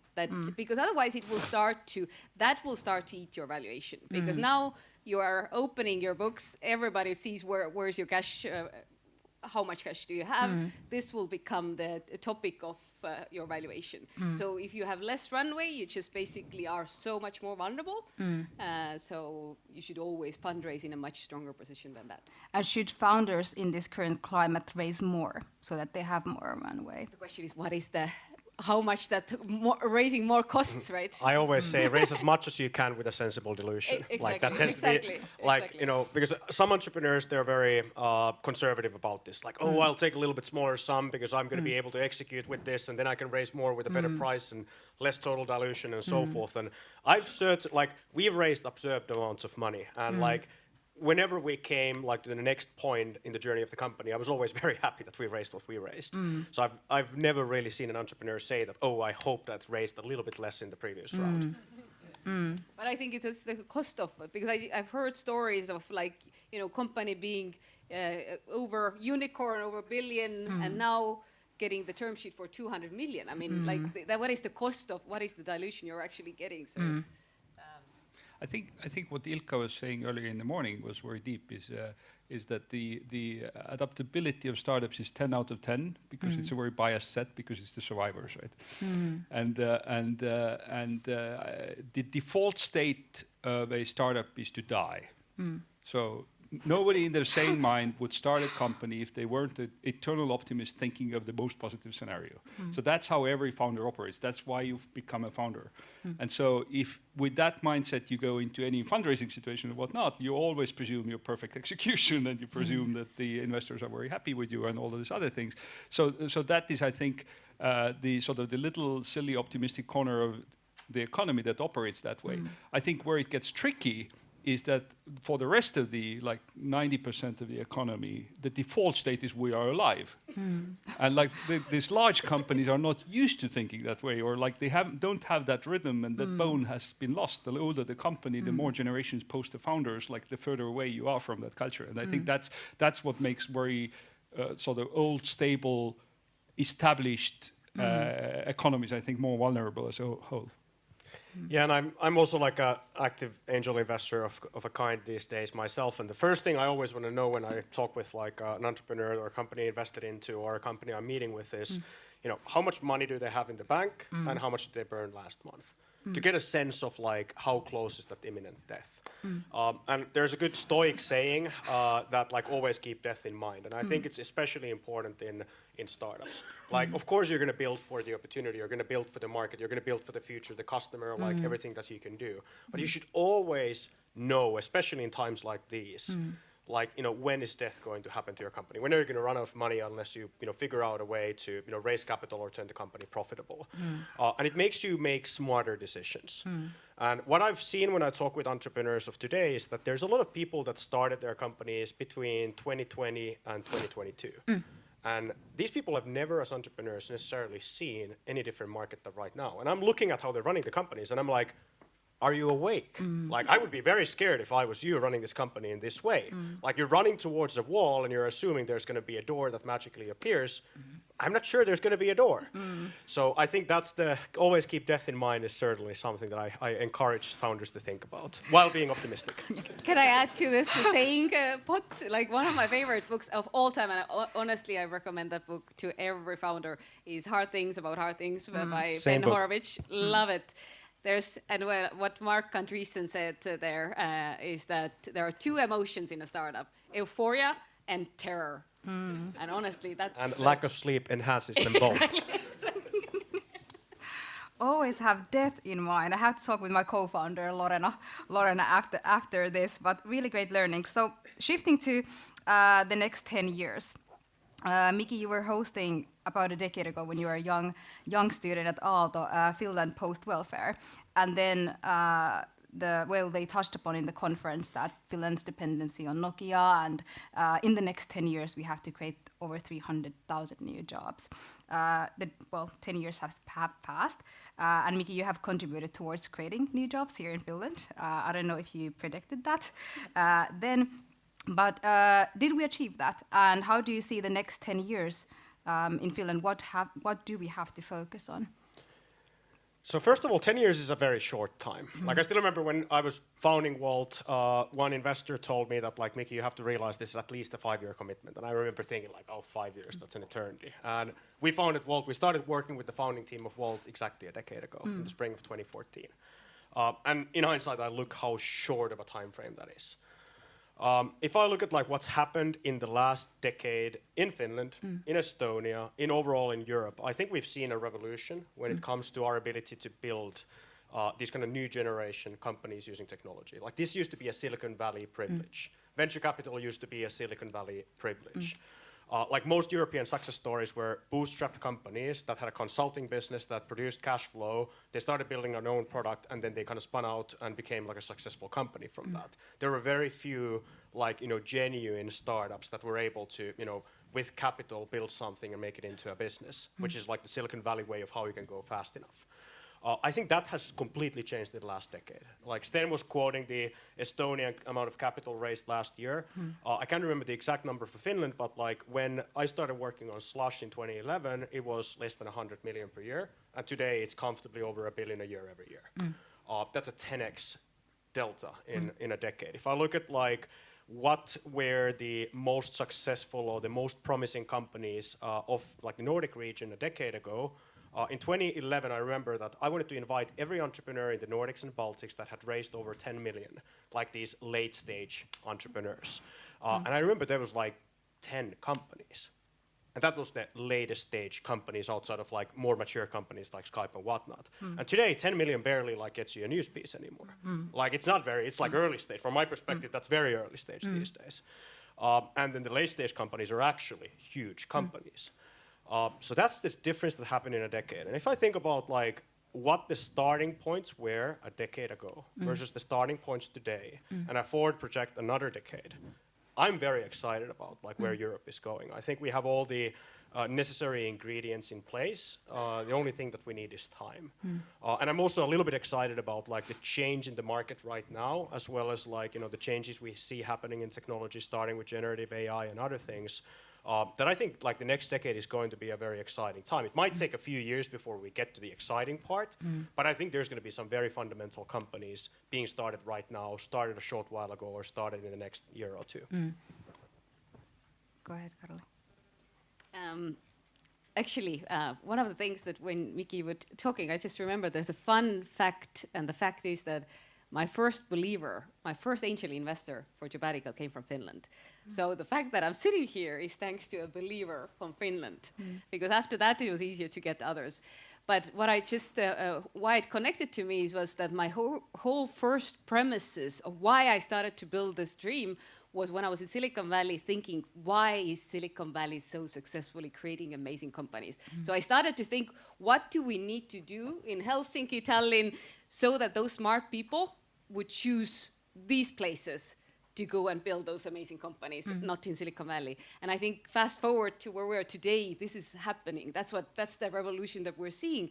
And I think one of the things that needs to, and I think here I would almost confidently say Estonia has been maybe a kind of slightly ahead, is really bringing in diverse founders, bringing in diverse workers. So last year, so in terms of founders, I think it's like 25% of founders are now foreigners in Estonia, and 1/3 of the employees in the tech industry are foreigners.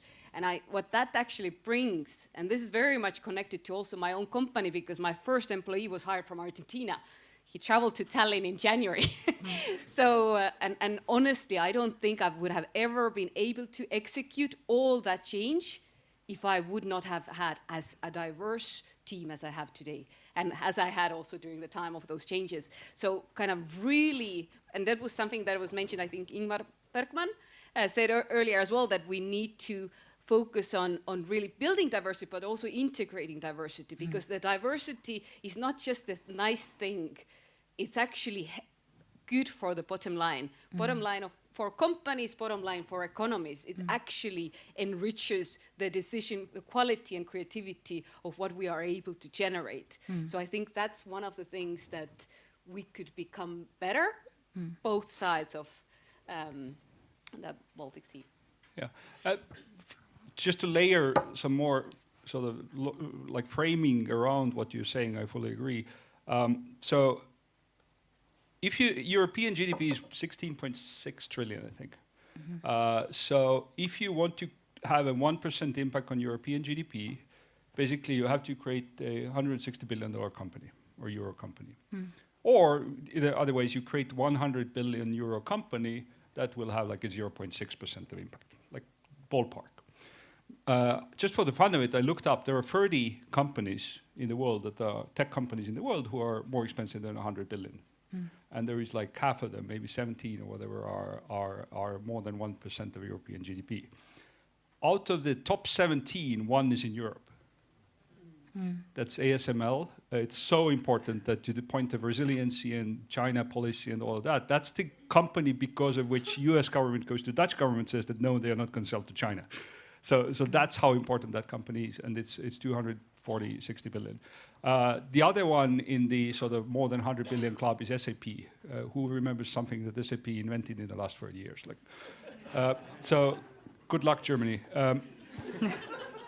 My optimism or the bullishness for Europe comes from the fact that if you look at the talent here, if you look at the university systems here, if you look at the social graphs, if you look at the quality of work environment, life environment, where can you put your kids to kindergarten, like all of those things are so much. I've lived in 10% of my life in the US, like no comparison. That's why I moved back. That's why I grow my kids here. And what has been missing has been access to capital and sort of knowledge of how to build companies, sort of the business overlay of that. And oh, by the way, we've just created that over the last decade. So the trick, this is why we founded Plural, is that another fun fact, about 60% of people investing in early stage tech companies in the US top VC firms have built a company before. About 8% of investors in Europe. So 90% of people investing in next-gen tech companies have never built a company before. So, why not change that? So this is sort of, there's a very logical path how we're going to fix this, guys. Now to the best part. If you look at anything that is happening in European tech, this sort of old, obsolete sort of Western Europe versus Eastern Europe, like, who cares? Ukraine is Western Europe. Like, it's very clear now. What matters is the sort of Northern Europe, Southern Europe. Like when there is a massive economic crisis like 2008, and like I remember that the Spanish and Portuguese youth unemployment shot up. Like we had a heyday hiring in Skype in Tallinn and Stockholm. Because like all these young talented people, we could immediately create exporting jobs for them. And so if anybody is going to change that European GDP, this is going to happen in Northern Europe. Hey. Yeah. I actually agree. I think it's, I always say it's like it's a really great time to be alive as a founder, and especially until the AI does. Yeah, well, that's true.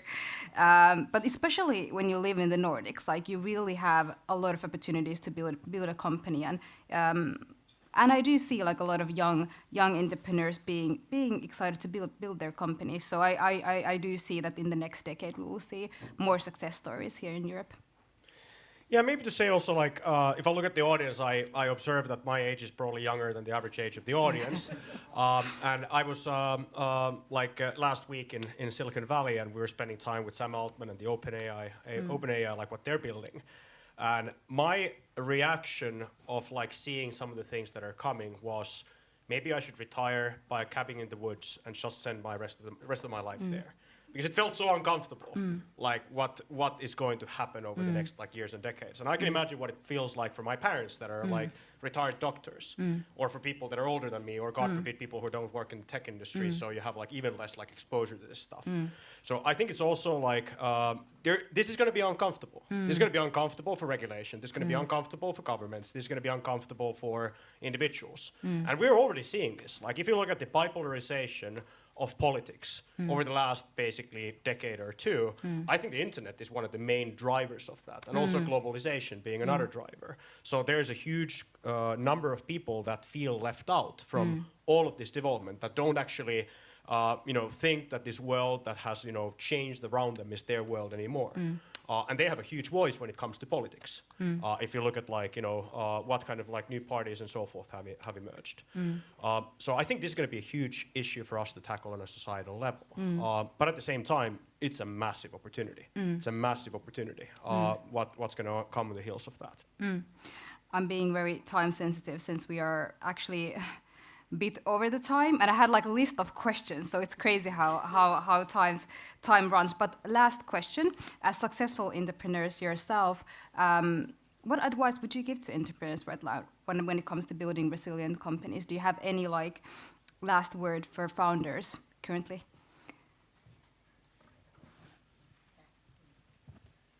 Yeah, we start by defining resilience. Whenever I hear a buzzword, I always ask myself, what does this mean? We had a offsite last week and we were talking about talent density, and I was like, what does talent density mean? Resilience. Resilience to me sounds like you're able to succeed, or not just survive, but optimally even thrive, even if the circumstances change radically for the worse. That's resilience. And how do you become resilient? I think resilience is about focus. Especially if you're a smaller company, like how able you are to narrow down your focus is one of the key drivers of your success. And I think if you want to be resilient, you have to be more focused than ever. You have to ask about everything that you are doing. That does this move the prime objective? Is this something that we absolutely have to be doing to be able to succeed? Again, keeping death in mind. Is this something that's going to keep us alive, or something that we don't need to be doing right now? Another thing is efficiency, like being able to deploy resources as efficiently as possible. That comes down to culture, that comes down to frugality, that comes down to process of how you hire and fire people, how you think about compensation, how you think about costs. Like companies can have huge differences.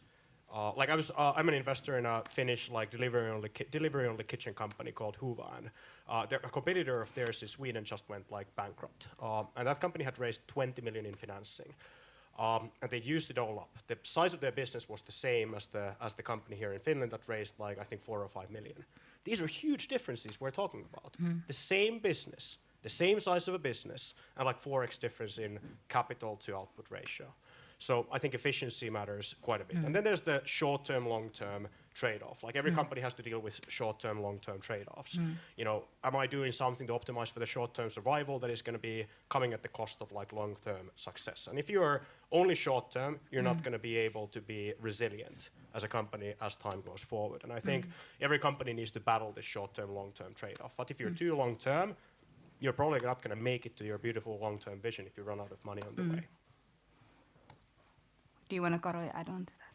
So I would maybe, and I very much agree, and I would put a different layer and maybe a little bit of how to run a team or how to build a team. And so there are three core things that we are following, and I'm following as a leader.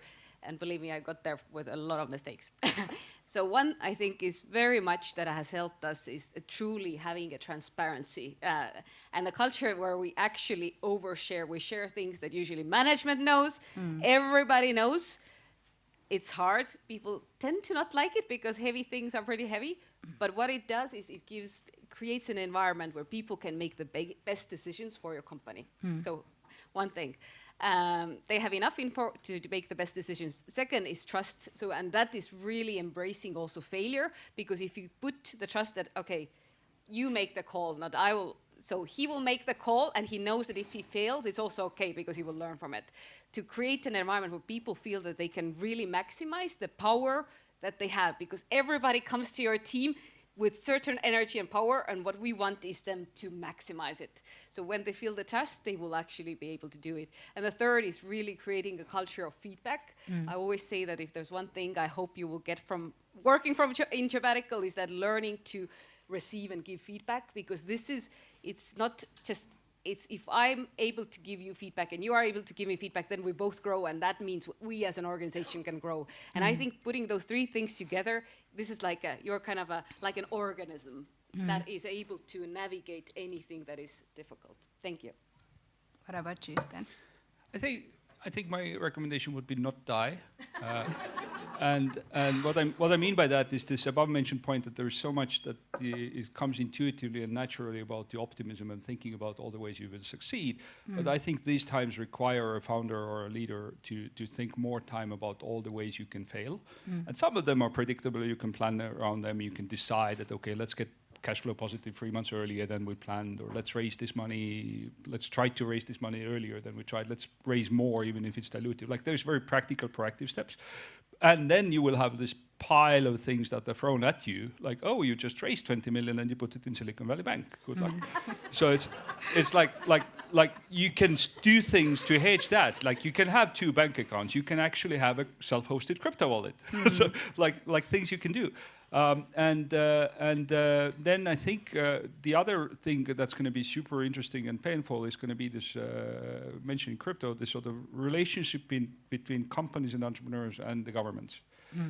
We talked earlier about China versus US. That's specifically, I see that with deep tech companies, that dimension is actually biting us. I've been in calls over the last 2 weeks about this specific issue in early stage companies.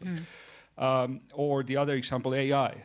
Like, I don't recommend any founder right now to build stuff on top of GDP4 APIs as their core business, because what I've seen over the last 10 days, my bet would be that the governments will intervene in the next 2 months.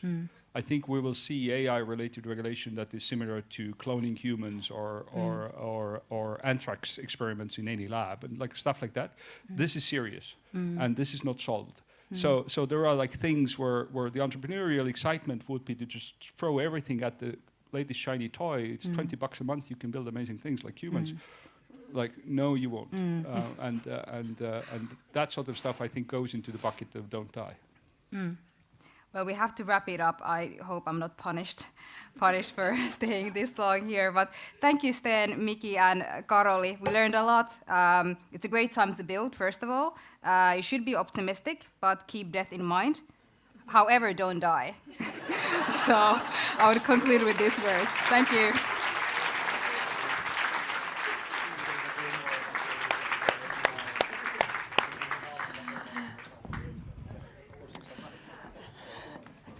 Thank you, Mona, for moderating this panel, and thanks to you for such a great conversation. While keeping death in mind, you should also keep time in mind. So it's time for coffee, but please be back 2:45 when we start over again. Thank you.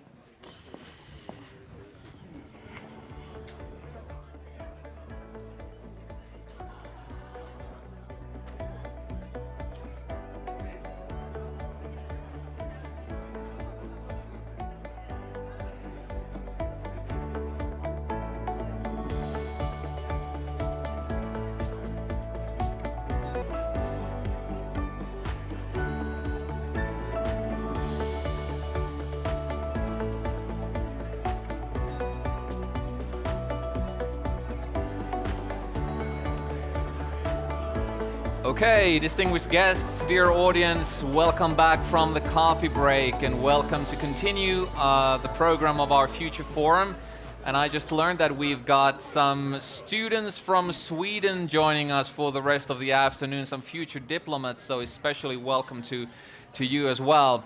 And judging by the lively chatter you've had during the break, there were lots of ideas to share. That's great, and we had this networking in full swing. We can continue these discussions after the event at the cocktail reception. That will take place at Restaurant Platz, the same place on the second floor where we had our lunch earlier today. And it's a great networking opportunity as well. But before that, we've got lots of ground to cover. Yeah, it's time for the last part of the program in this room today. And we'll try to wrap it up by linking it to where we actually started. With Thomas Arkil's talk about geopolitics.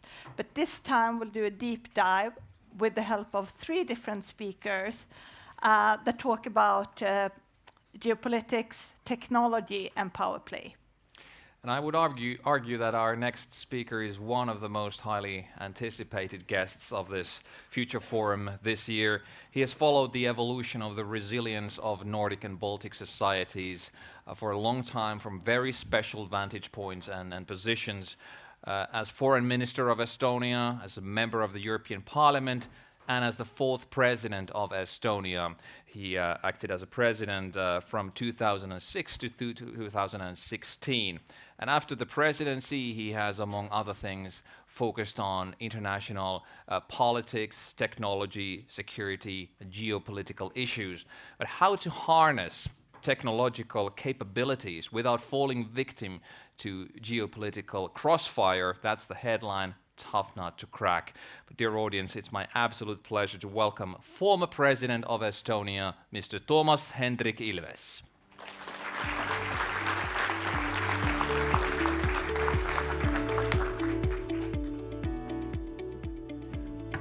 Well, good afternoon, everyone. I'm glad to be back in Finland. I don't know if Finland's glad that I am, but anyway.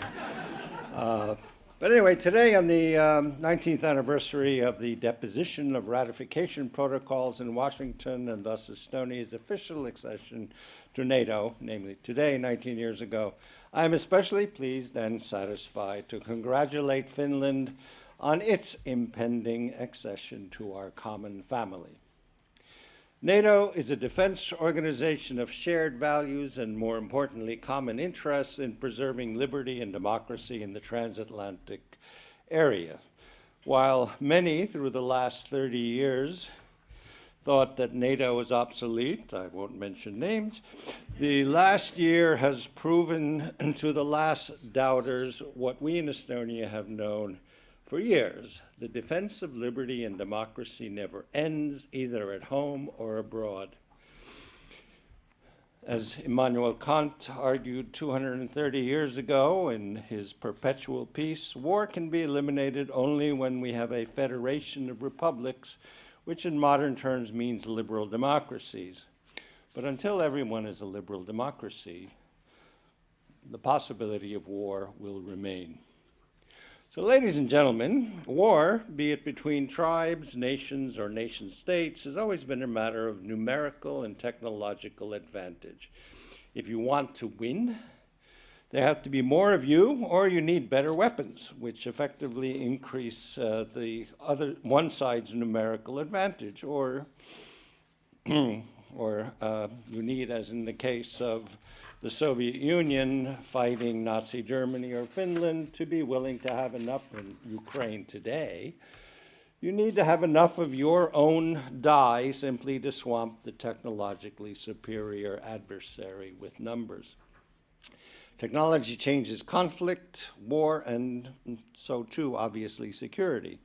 From simple hand-to-hand conflict to rocks to weapons of stone, leading to bronze spears to iron technological developments, give an advantage to those who possess them.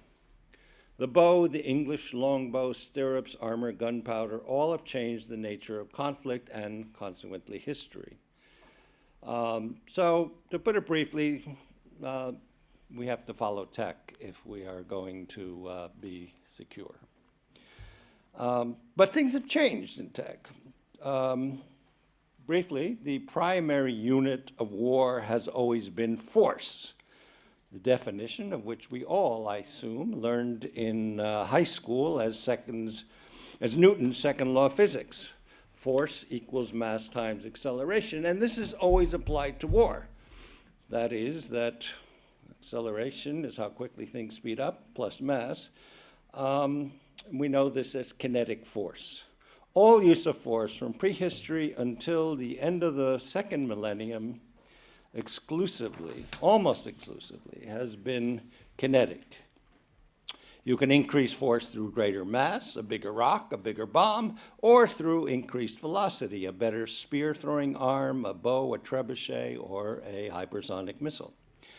The problem is that roughly since the beginning of this millennium, we have seen the increasing use of digital force. Digital force has no mass, and within the confines of the Earth at least, distance and time are reduced to trivial figures. So you can use force now in ways that it never occurred to anyone. The nature of war changed dramatically with the development of the computer and its use as a weapon, a profound change that alters the most fundamental assumptions of security and warfare from the previous several million years. This is not to say that kinetic warfare has disappeared, as we know too painfully from Ukraine, yet the use of digital technologies in state-on-state warfare adds a new dimension to security policy that requires us to alter our understanding of aggression, of alliances, of defense, and our responses. Most importantly, given the power of digital weaponry, we can already assume that any serious state-on-state conflict will begin not with a kinetic attack, but through creating paralysis, or at least attempted to create paralysis in, and indeed shutting down the state attack, which, a perfect example is the massive cyber attack that hit Finland soon as the Eduskunta voted to join NATO. It wasn't noticed because Finnish cybersecurity and resilience was so good. But some other places, well, it would have had some serious effects. So when we think about it, if a war starts, we know, as we saw in Ukraine, electricity grids will be shut down, traffic lights will turn red, water supplies and gas shut off. Essentially, all unprotected infrastructure will be shut down, and that we have seen so little of it in our part of the world is largely due to the fact that it is well protected. And all this can begin before a kinetic attack starts. And we can add that any kinetic military infrastructure that is left functional after an initial shutdown will be subjected to digital electronic attacks of all kinds, which I won't get into, but anyway. All of this in the history of warfare is only as old as the 21st century, and thus has come only recently into security policy thinking. The first panel on cyber issues at the Munich Security Conference, which is the premier security conference, took place in February of 2011, so 11 years ago, and also, I should say, 4 years after my country was shut down by cyber attacks. And of course, doctrine in this area has been even slower to come onto the scene. Nevertheless, there has been no absence of different types of digital warfare in these 20 years. We can distinguish several broad categories or attack vectors in digital warfare. They differ in many ways, where the only common element is the use of digital technology. There is cyber warfare of hacking and spying and the use of logic bombs against other computers and computer-run systems. As we have seen in the last several years of ransomware, data also can simply be locked and made inaccessible. DDoS, or digital denial of service attacks, shut down servers, rendering access impossible to those who depend upon them, which is what happened to us in Estonia in 2007. And this can be banks, newspapers, or any other needed service. And there is also information warfare waged at much higher levels of cognition. Information warfare is aimed at political disruption via social media with false news, artificial social media groups, and disinformation-based conspiracy theories, which is especially prominent these days in the United States. Moreover, these can be used in hybrid form, as was the case in 2016 and 17 when Hillary Clinton's server was hacked by a Russian intelligence service affiliated hacking group, and then Russia supplied its contents to WikiLeaks, which subsequently released them and most likely altered the outcome of the election. The following year, we saw in 2017, during the French presidential election, that Emmanuel Macron's servers were hacked with, fortunately or unfortunately, depending how you view him, with little effect, as his own election staff had, quote, seeded the server with obvious fakes that basically eliminated the political effects, because when they were hacked and then published, they were so ridiculous because the hackers had chosen the most obvious things and said, okay, this will really embarrass him, but soon when they didn't realize that when they published it, it was clearly fake from the Macron side. And we can add to this, which is perhaps where I want to ultimately end, is that the threats of the new digital era are often confounded by policymakers who don't get it. For example, well, Donald Trump talking about the cyber.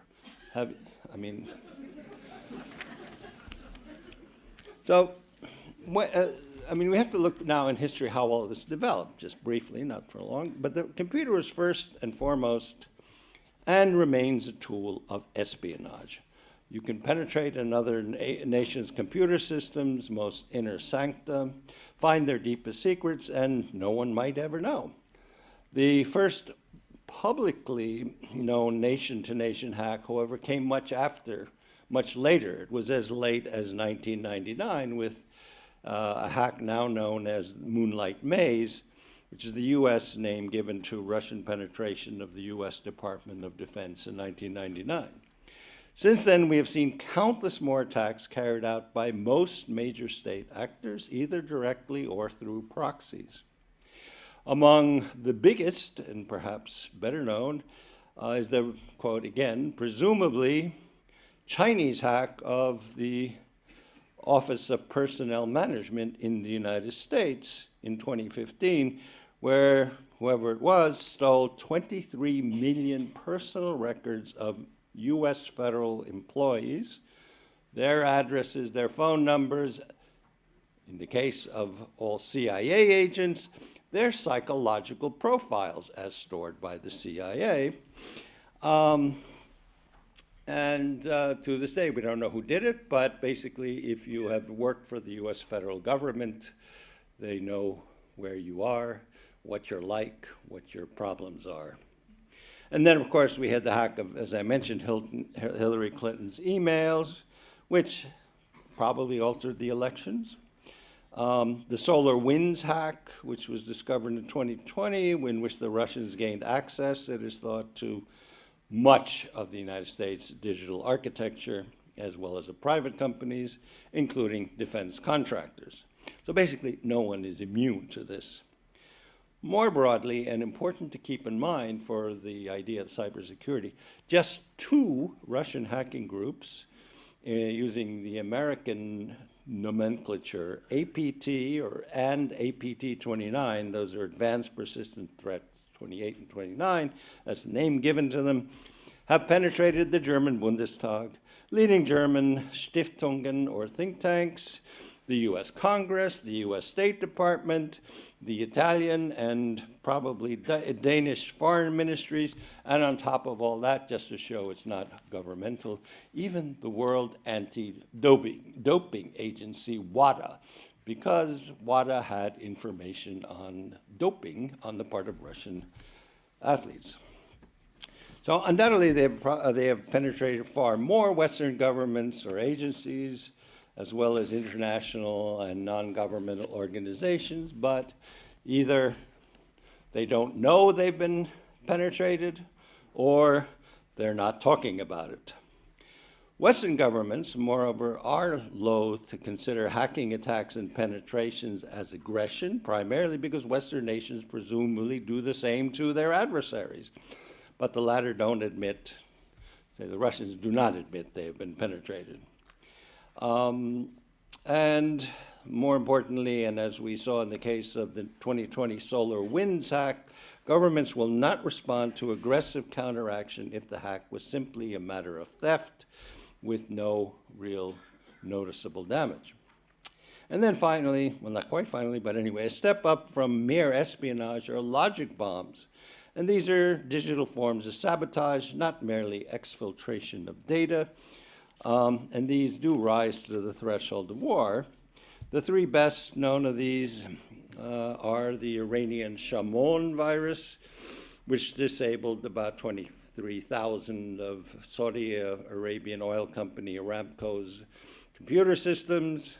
All of them had to be replaced. Secondly, the attack on Ukraine's electrical grid in 2014, which blanked out entire sections of the country.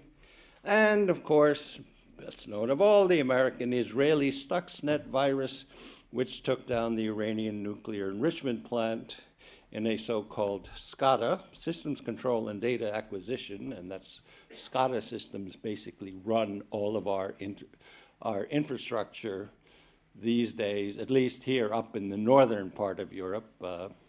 Other parts are a little less developed, but anyway, if you live in this part of the world, all of our critical infrastructure is run digitally, in which basically they manipulate feedback information, be it Iranian centrifuges or your water supply. These are nation-state actions, yet, as with hacks, these can be performed by smaller groups. In 2006 in Los Angeles, 2 employees of the city's traffic authority in a labor dispute accessed the automatic traffic surveillance center and shut down the system at key intersections in the car overpopulated city. So what they did was they turned all the lights red, which caused a huge traffic jam. Fortunately, they didn't turn all the lights green. And you can imagine what would happen if you turn all of the lights in all directions green in any city. So, and finally, we have distributed denial of service attacks, which we in Estonia tend to glorify the most minor of our international achievements. Sounds like some other countries I know, but I won't mention that.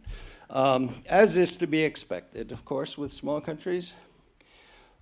What we fail to recognize, though, is that since 2007, we really should be known as the place where state-on-state cyber war occurred for the first time.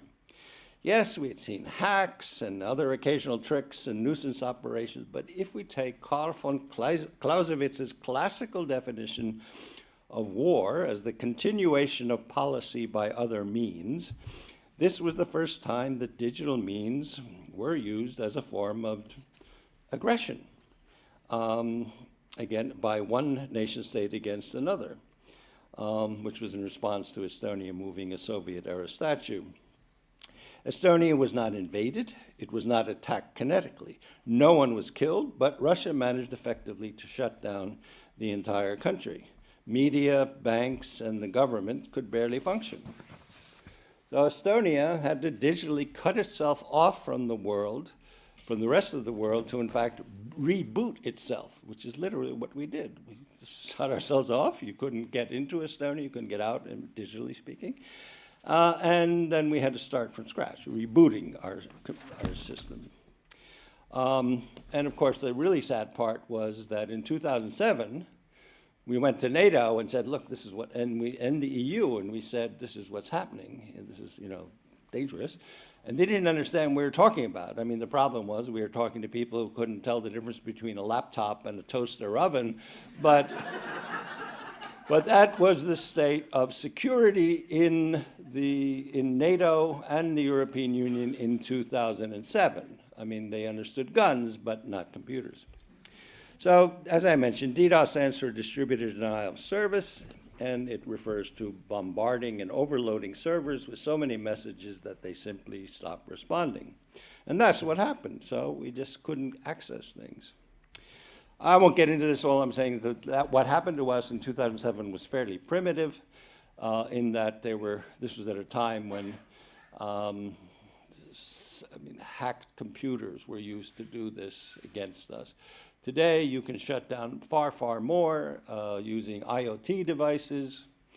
There are 500,000 closed-circuit televisions in the city of London alone. If you hack those, you can use that to shut down broad swaths of Europe.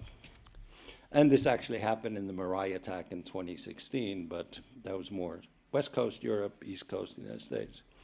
On top of that, we don't always know who did it. We have the problem of attribution.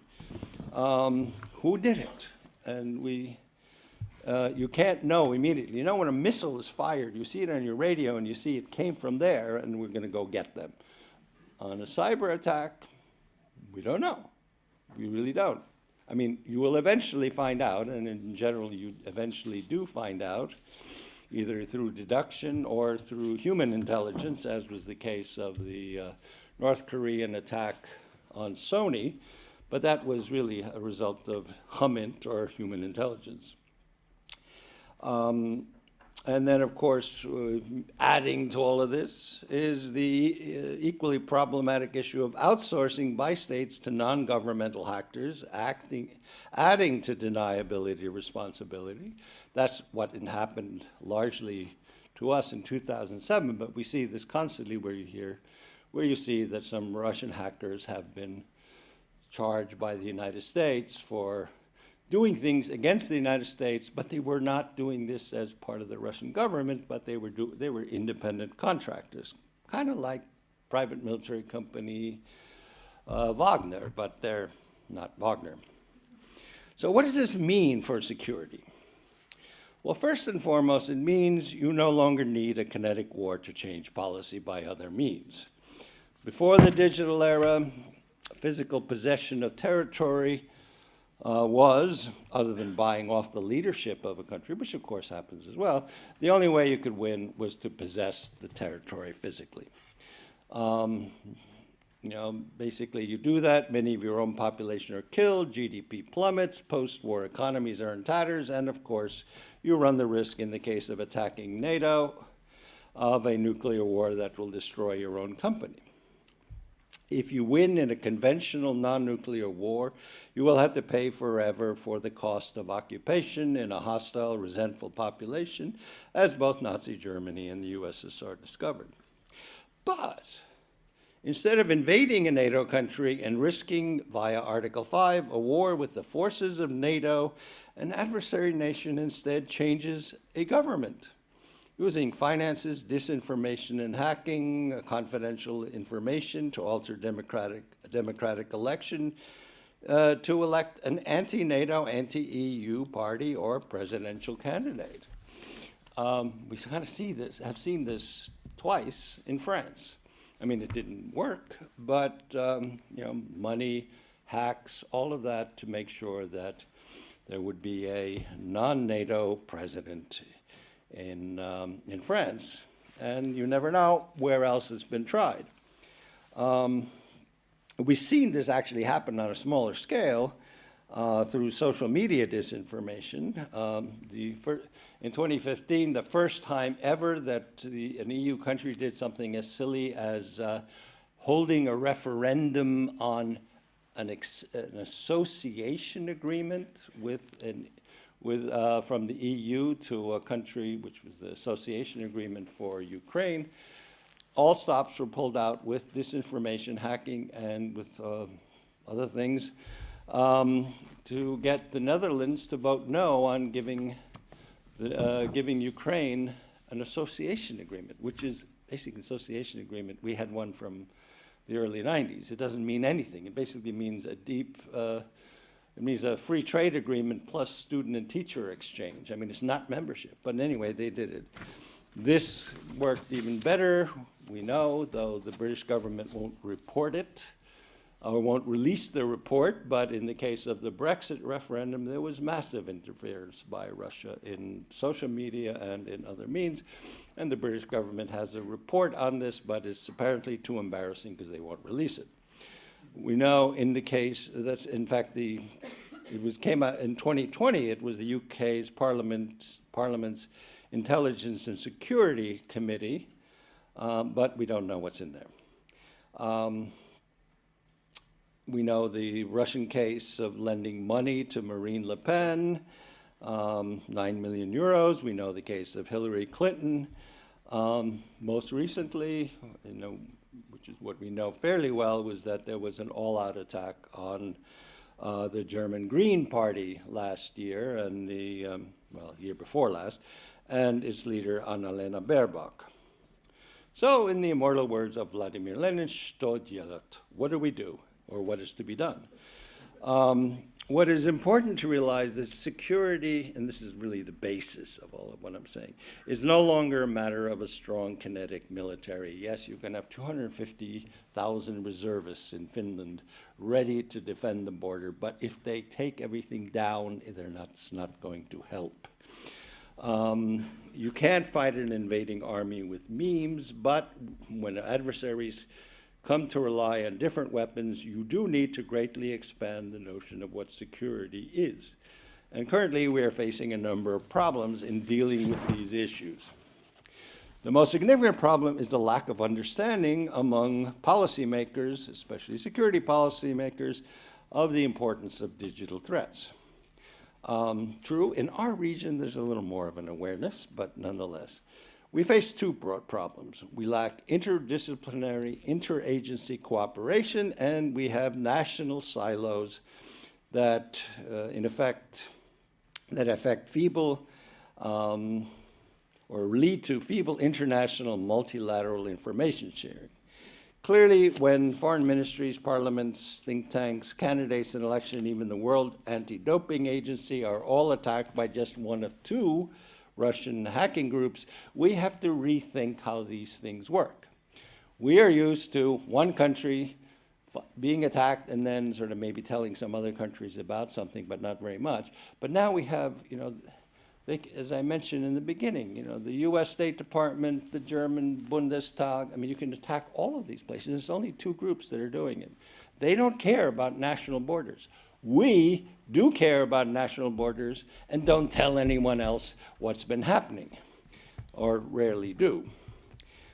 As I said, it's partly explained by the espionage or signal intelligence background of those who deal with hacking, but we see it today live with the Five Eyes, which is the one and the only organization that actually shares information, and those are, it's not even NATO, it is the New Zealand, Australia, UK, Canada, and the United States. I mean, basically the Anglo-Saxons do communicate on signal intelligence matters, but no European country does anymore now that the UK is out. And we don't share this kind of information. The worst case, and I'm told it's gotten better, but in 2011, Estonia discovered in its military network a Russian worm. And so, being good little happy Estonians, we go, gee, hello, NATO, we discovered a Russian worm. And the answer from NATO was, oh, you too. Wrong answer. And this, if you're going to join NATO soon, is something that you will have to, I hope, assist us in making NATO think a little differently. So, and when we think about what are the liberal democracies that are technologically developed, well, I mean, Japan, South Korea, Taiwan are not in NATO. They're not in anything of those things. Yet our threats, as I mentioned, are no longer kinetic, so distance doesn't matter. Time doesn't matter. As I love to say, the Tallinn, I'll add here for the Finland, Tallinn, Tampere, Tokyo, Topeka, Kansas, Toronto, and Torino are all equidistant in the cyber era. Just think of that. From Tampere to Tokyo, from Tallinn to Tokyo, or Topeka, they're all equidistant, which is completely different from what kinetic war was about, which in some sense means that NATO is kind of irrelevant, because NATO was created, I mean, it's the North Atlantic Treaty Organization. Why is it the North Atlantic Treaty Organization? Because of troop logistics, tank transport, fighter plane refueling problems, because they can't fly too long, they have to build the land. So it's all geographically based. NATO is a geographic organization. It is a geopolitical organization. Cyber doesn't care about that. It's all out there. But even within NATO, we have problems with silos. We have, in Tallinn, as a result of the cyber attacks we had in 2007, they finally said, okay, maybe those little Estonians know something, but we have the NATO Center of Excellence for Cyber Defense. In Riga, which is another victim of all kinds of Soviet stuff, mainly disinformation, they have the Center of Excellence for Strategic Communications. Now, the problem is with our silos is that when I raised the issue of deep fakes and what that might mean, I went to the Cyber Center in Tallinn. I said, well, what is this going to mean? And they said, we don't deal with that. That's content. We just deal with the technical side of things. So I went to Riga and I said, well, what are we doing in NATO about deep fakes? And they said, not our problem. We don't deal with the technical side of stuff. Which is, I mean, it's all AI based, right? So we're going to have to, I mean, if you continue the logic, we're going to have a Center of Excellence for AI applications and so on. It's not working. So we have to rethink how we do cybersecurity. And of course, compounding all of this, but this is what it will lead to. Oh, I shouldn't talk about the EU. I mean, we do have PESCO, which is the Permanent Structured Cooperation, which is a kind of parallel NATO structure that doesn't really work. That's why you're joining NATO. We have, the EU has ENISA, which is the European Union Agency for Cybersecurity, which was created to deal with these issues, but it's underfunded. Oh, I don't have much time, do I? Okay. It's a little bit with time. I'll be fast. The I'll new be fast. distances. I'll be fast. I'll be fast. Okay. Very fast. Thank you. Well, give me a little time. All right. Okay, so I'll just leave all this crap.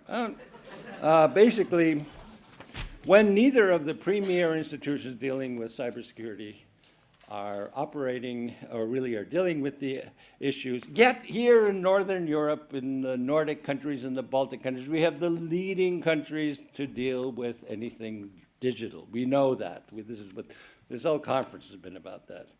So what we need to do is that we have to take charge. Sorry, but we do. Because the way things are going with digital in the rest of Europe, it's kind of, I see it as an attempt to become Argentina. Someone mentioned Argentina before, I'll say the same thing. It's to become, you're not going to innovate by becoming protectionist, which is basically what the Digital Market Act does. So here, living in the Nordic area, we have to take charge. Where our strength also is in economic integration, where our banks, our industries, in fact, our tech, is all kind of integrated. Estonia is where it is because of the strong integration with the Nordic countries, and it works vice versa. Finland has took already 10 years ago over for its Palveluväylä, is actually based on, is the Estonian creation of the X road. I mean, that's the kind of integration that we have at the governmental and also at the economic level, which gives us interoperable digital prescriptions, for example, which I proposed to President Niinistö 10 years ago, and it took a long time to take effect, but not technically. It was all political. That's the other problem. These are political decisions. All kinds of cybersecurity integration kinds of approaches require political agreement, and that is not happening. And more on top of that, ministries of defense are especially loath to talk about cybersecurity, which in most countries, cybersecurity is dealt with by the Ministry of Defense, and the best cooperation are in countries where it's in civilian hands, such as in Estonia and Finland, which is just more sort of like, I don't know, that's more of a compliment. So, now if we think about cyber, I'll be done in a moment. It's important that we not be hindered by the slowness of the weakest links. By those areas where awareness of cyber issues and digital issues lags behind the sophistication that we have over the last 20, 30 years developed. And where our integration is much stronger. On top of which, we actually do have a critical advantage that we can exploit in this era, which was actually one of the reasons why I proposed the Tiger Leap in Estonia 30 years ago, which was I read a neo-Marxist, neo-Luddite book by Jeremy Rifkin called The End of Work, where he talks about how a steel company was bought by the Japanese. It used to employ 12,000 employees. Japanese automated, digitized it, and then they employed only 120 employees, a 100-fold reduction in staff. I thought this was the greatest thing in the world because our national anxiety has always been about being too small. I mean, the other one is Russia, but you know, same thing. So anyway, so I looked at this, and that's one of the reasons why I proposed digitizing Estonia. It is our great existential angst that we could overcome, and the same applies to cybersecurity, and also, I might add, cyber weapons. Mass and numbers have lost their meaning. We are still small, but we can be much bigger in this digital world. So to tie everything together, if we want to develop cyber resilience, we should rely on what we do best in Europe, innovation. This will require both public and private sectors, and indeed our governments will respond, unfortunately, very oftentimes, only when the private sector also the sector most affected by cyber attacks, pushes governments to integrate our cybersecurity efforts to take the lead in a digitally sluggish and areas which tends to be digitally sluggish and technologically conservative. So let us strive for security in Northern Europe, in the area where everyone is most vulnerable, especially now that you are going to be in NATO with us. So in closing, technology changes conflict, war, and so too, obviously, security. From weapons of stone to bronze to iron, technological developments give an advantage to those who have them. And so too, we have a certain advantage in this regard. Just as gunpowder made medieval castles useless, now it's time for the Nordic-Baltic region to focus on our strategic advantage. So today much of the West as a whole continues to build, or at least plans to build, castles in the air that are not so grounded in reality, while our adversaries are busy producing ever better gunpowder. So let's stay ahead of all of them. The key is in our hands, and the key, I argued throughout this, is in Nordic and Baltic integration of our cybersecurity. Thank you very much.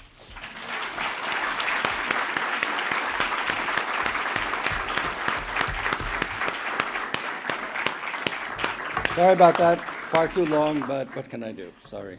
Thank you so much for a very, very interesting speech. And I think it links well to what our next speaker is going to talk about. Our next speaker is PM Nilsson. He has a very long background in journalism. He has a short background at the very top of Swedish politics, because he used to be a state secretary for the current prime minister, but that didn't last very long, unfortunately, if you ask me. And now he is doing some new exciting things with a think tank. PM has chosen the headline "From Saarijärvi to Korpamoen, Risks and Opportunities in a New Geopolitical Era." So warm welcome, PM Nilsson.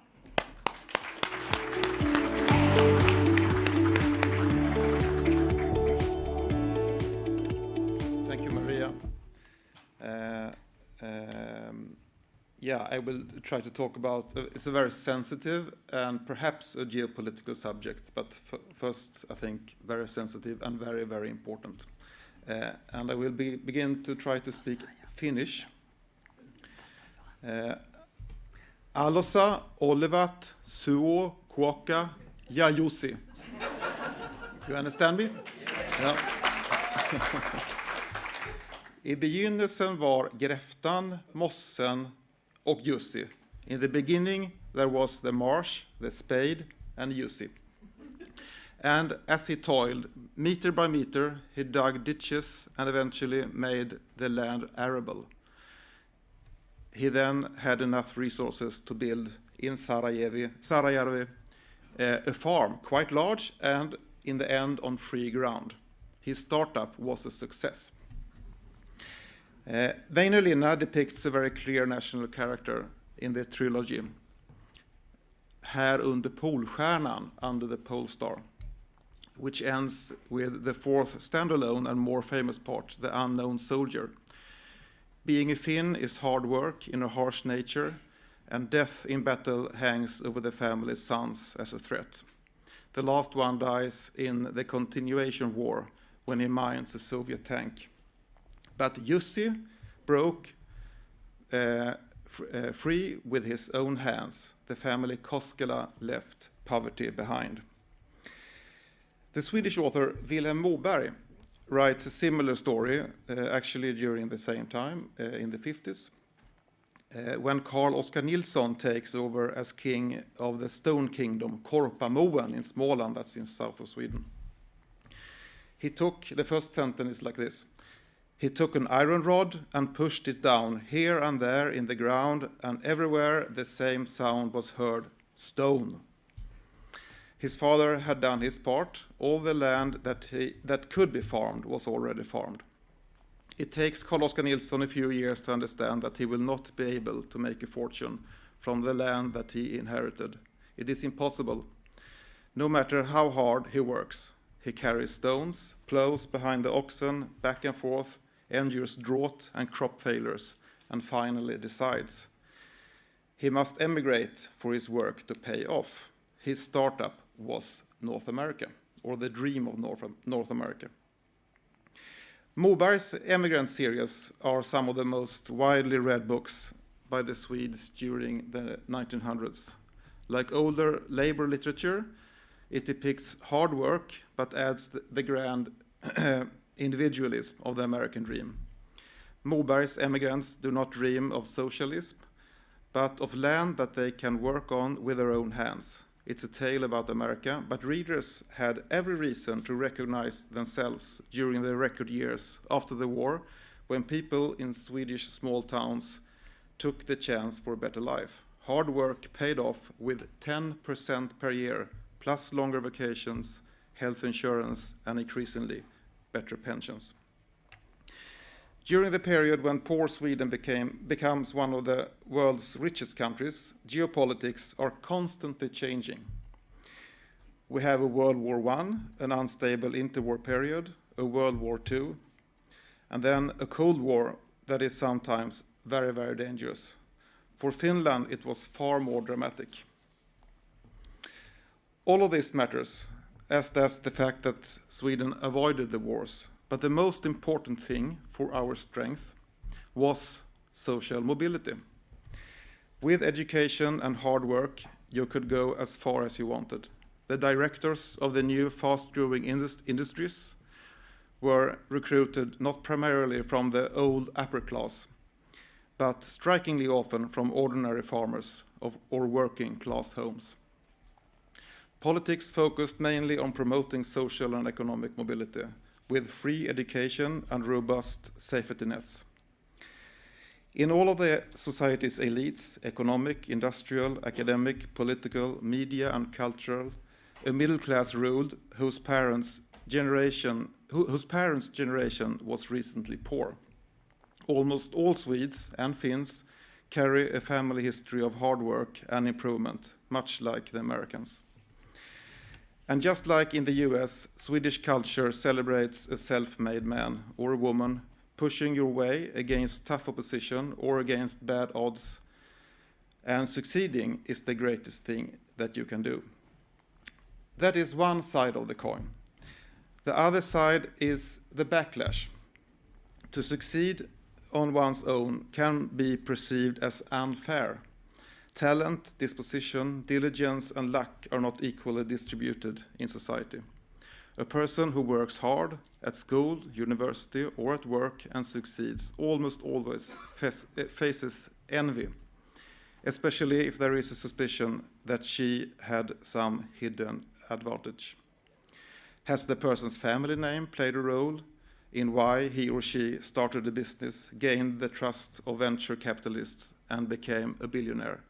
Or has gender helped the person in his or her political career or at university? These are eternal questions in a social system based on meritocracy and market economy.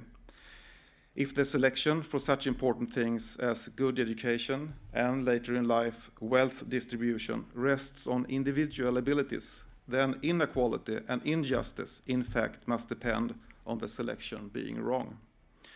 This can also proven to be wrong. Meritocracy is easy to corrupt. Discrimination is a very, very bad and dangerous thing.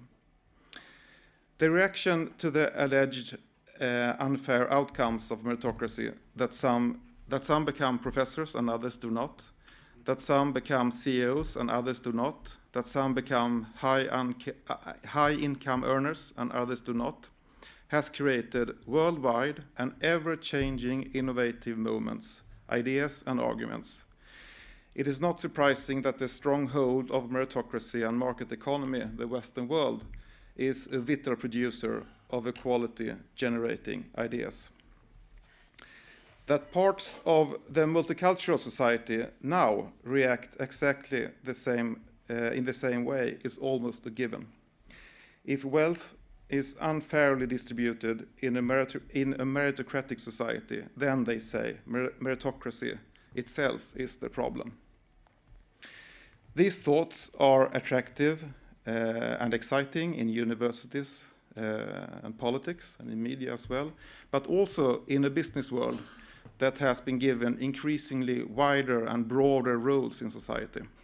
The design of the future and the imagination of the future are now owned not so much by the state and parties, but by companies. The future of US, for example, has names like Microsoft, Google, Meta, and Tesla. A recurring opportunistic impulse from companies and capital investors that have succeeded on a grand scale is to take on seemingly failed tasks such as social injustice. That is one reason why many large, especially American companies, but also here in Europe, have abandoned the meritocracy from which they were created and instead focus on collective characteristics. If, in the first line of thought, it is established that white oppress blacks, that men oppress women, that heterosexuals oppress other sexual orientations, that Christians oppress Muslims, and that non-functionally varied oppress people with varying functions, then the next line of thought must be to correct the oppressor system through extensive quotas for all oppressed groups. Then it is believed you also find talents that you don't see because of the oppression. In order to accomplish such a large social task, companies must establish ethnic registers, map out employees' sexual and religious orientations, and in their recruitment and promotion, balance between different groups so that the organization's different parts reflect the society. The result, they say, is fairness and diversity. Having diversity among employees in terms of gender, ethnicity, nationality, sexuality, religion, and functional variation is assumed to lead to greater profits. How and why this is the case is not really clear, and the research available in this area shows no such causality.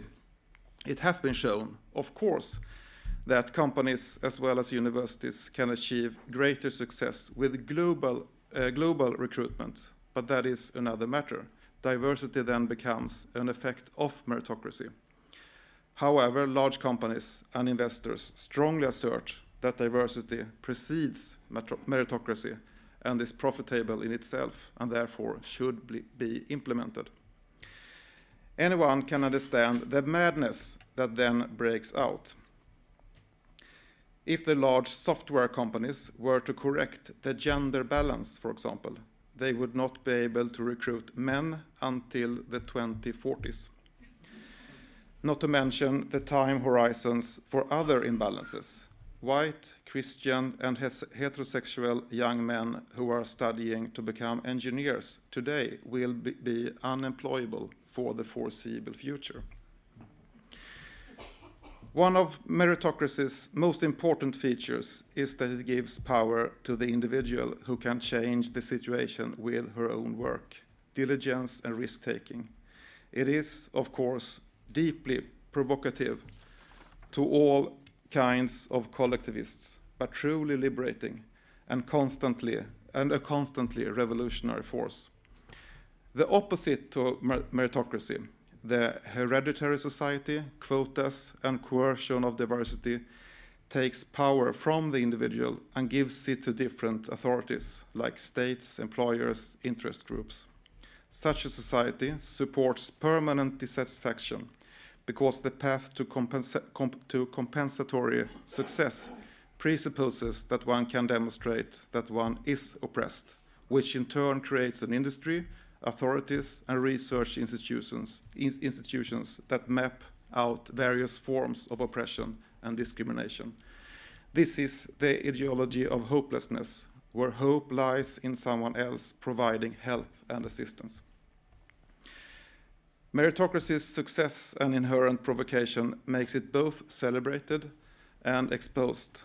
Like democracy, it can never be taken for granted and must be won in every era and in every generation. It's kind of weak just now. Its opponents are creative, resourceful, and have centuries-old intellectual traditions behind them.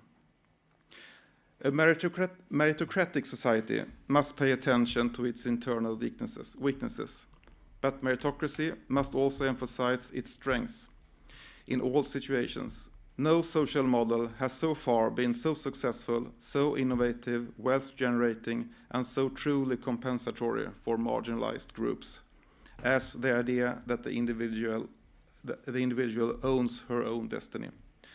The West's most important task is to defend this idea. Geopolitical shifts come and go, always. Right now, there is a war in Europe. Recently, we had peace. We have no idea what will happen in 10 years, but we are much safer and richer if we have the right person in the right place. Thank you.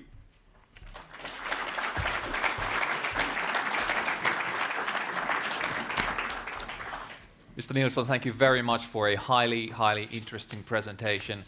I think it's perfectly highlighted the fact that although we have considerable risks right now and in the future, we always have opportunities as well, and we need to act accordingly.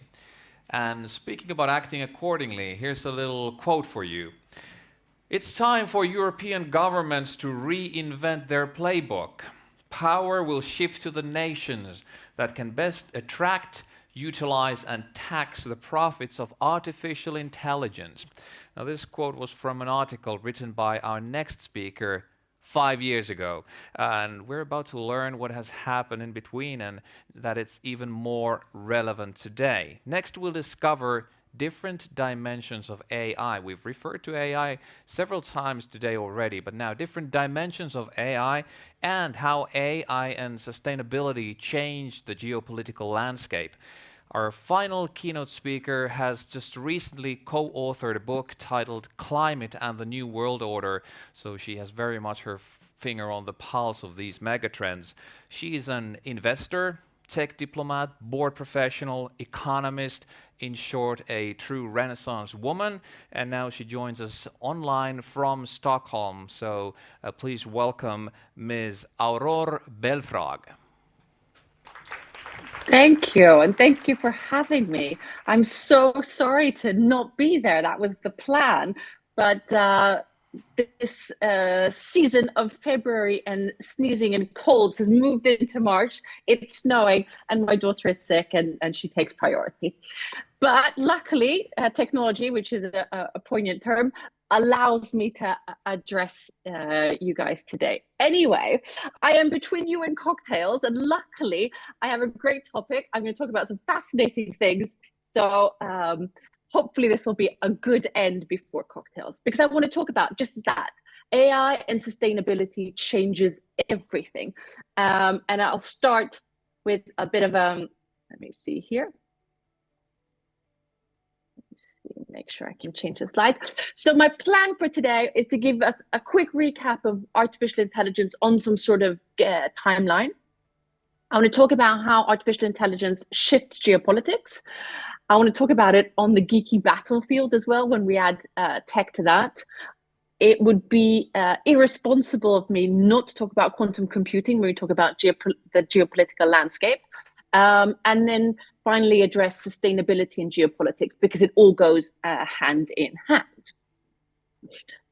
So, recap, AI. Today, we have what we call narrow AI. Basically, everything that you see today, including ChatGPT. It's recommendations, it's target advertising, it's autonomous driving, it's facial recognition, becoming more and more sophisticated, but everything can do basically one thing at a time.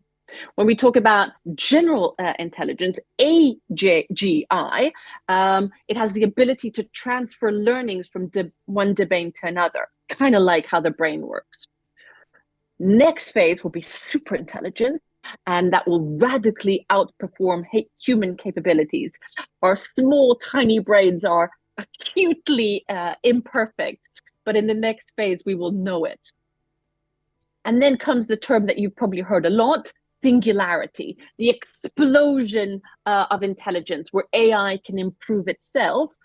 And if you want, technology grows uncontrollably. And then transhumanism. We become computers ourselves, integrated, the wetware with the software with the hardware. And you could argue the fact that I'm holding a phone constantly is actually close to me being a robot, even though it's not meshed into my body yet. But on some sort of spiritual level, it is. There's 4 things I want you to know when it comes to artificial intelligence if this isn't your domain. AI is an umbrella term that you can use for a lot of different types of technologies, and the industry loves to geek around and be specific about the different terms. I would ignore that. I would understand it's text and speech, image, videos, pattern recognitions, and predicting the future. And for those of you that are non-techies in the audience and want to know more, my team at sustainable.com has created a comprehensive report on what AI is for non-techie, both in Swedish and in English, free to download. Basically, we're talking about artificial intelligence today, but again, that is just one of the forefront pioneering technologies that are changing the game. It's robotics, it's quantum, it's data, it's automation in some sort of traditional sense, but on steroids. It's 3D printing, it's VR, AR, virtual reality and augmented reality. It's also biotech and nanotech, blockchain, and the whole energy play that is shifting the geopolitical game. I'd like to make my main point, and my main point today is what affects geopolitical power in this so-called world order. One answer, as we've heard several times today, it's military strength, number of troops, degree of sophistication of the weapons arsenal, and, as we've seen in recent times, the collective will to fight for one's country.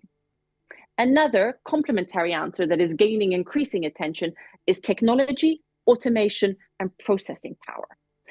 Partly technology is leveraging the military, and we heard that earlier today as well. New types of weapons have always shifted geopolitical power. Eric Schmidt, the previous chairman of Google, wrote recently that the difference now is the previous shifts in technology made step changes. This makes incremental changes, makes it harder to analyze and follow.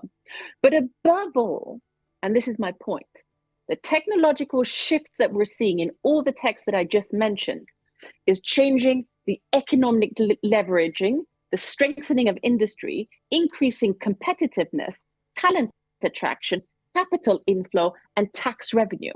Things that we don't traditionally see as military and defense or geopolitical, more civilian, but that is altering the geopolitical game. The map has been rewritten with AI technologies like blockchain, 5G, 6G.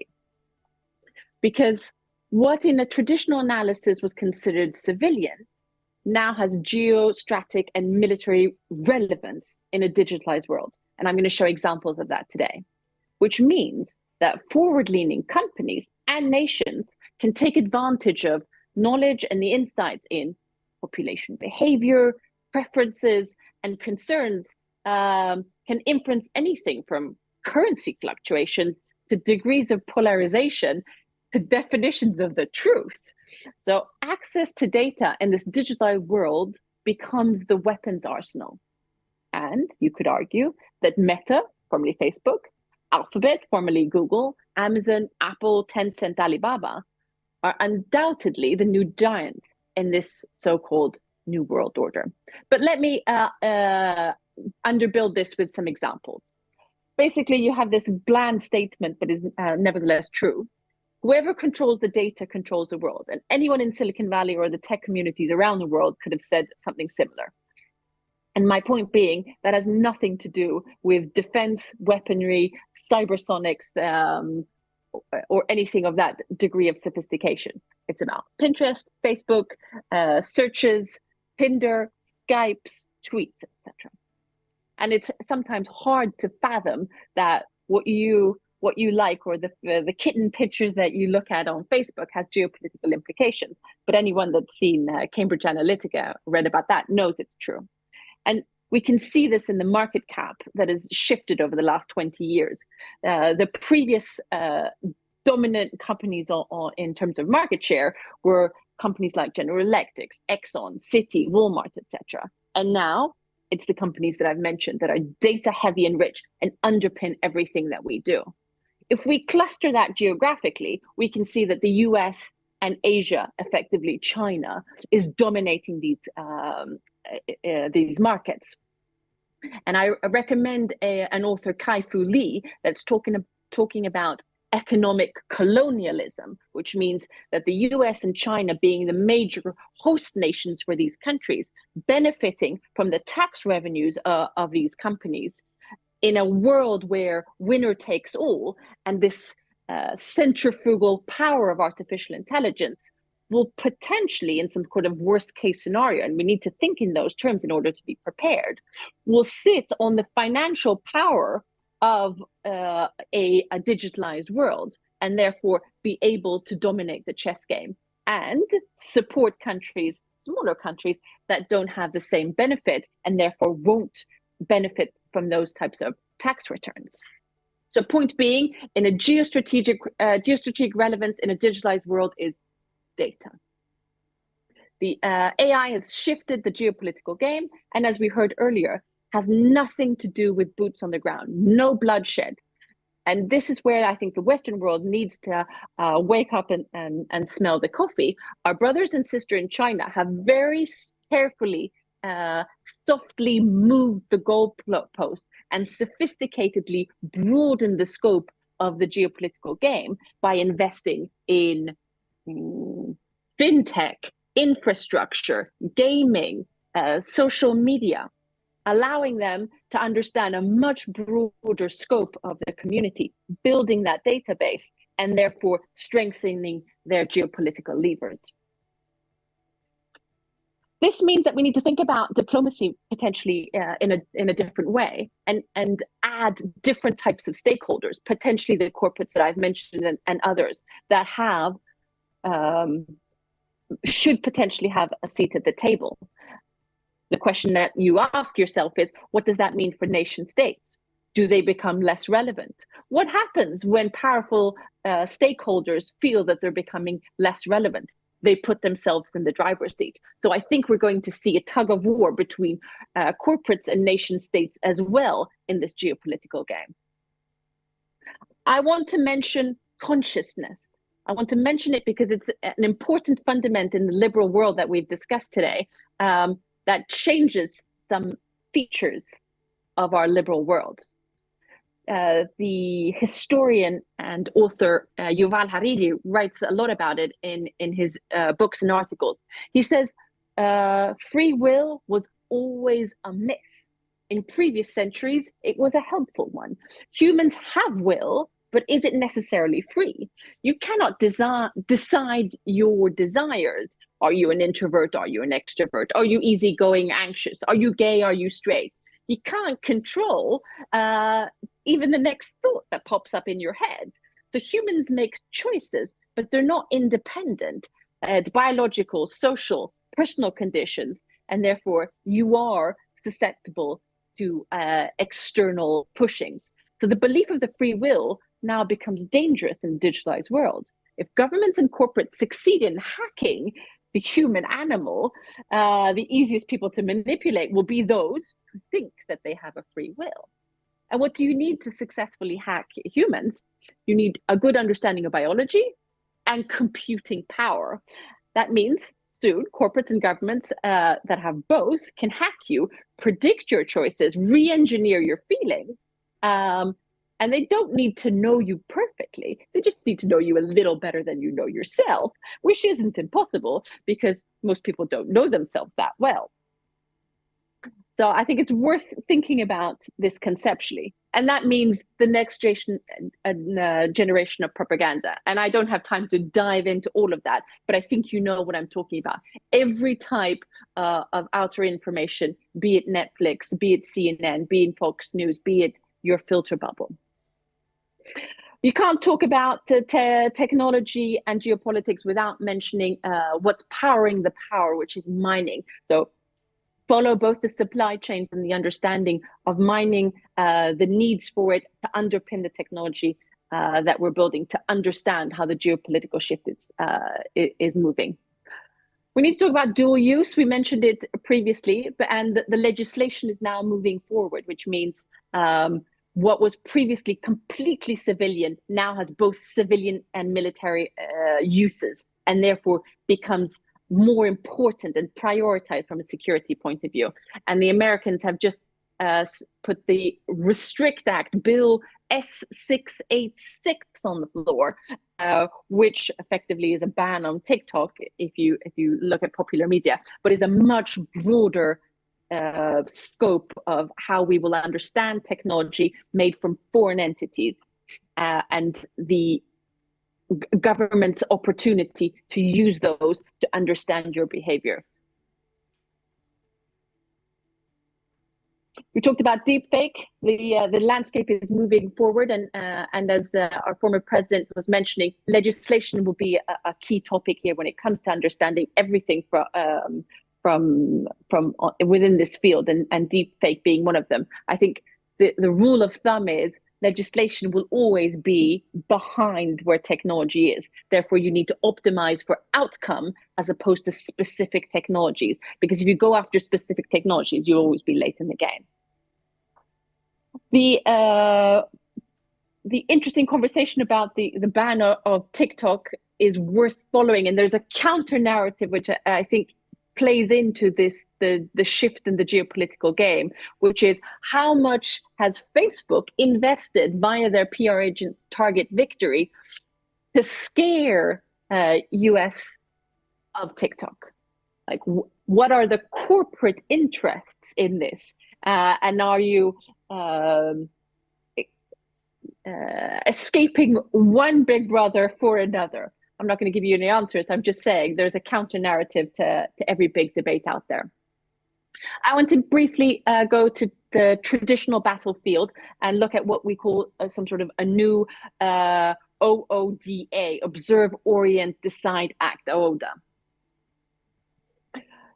Within the geopolitical landscape, lethal autonomous weapon systems are an important thing to follow. The UN is looking at different ways of preventing autonomous weapon systems where AI on its own can identify, target, and take out enemies. And what would that look like? Where warfare is seconds and the human decision-making is taken out because it's slow. But the fact that it is slow allows us to have doubts, moral compass as part of a decision-making process.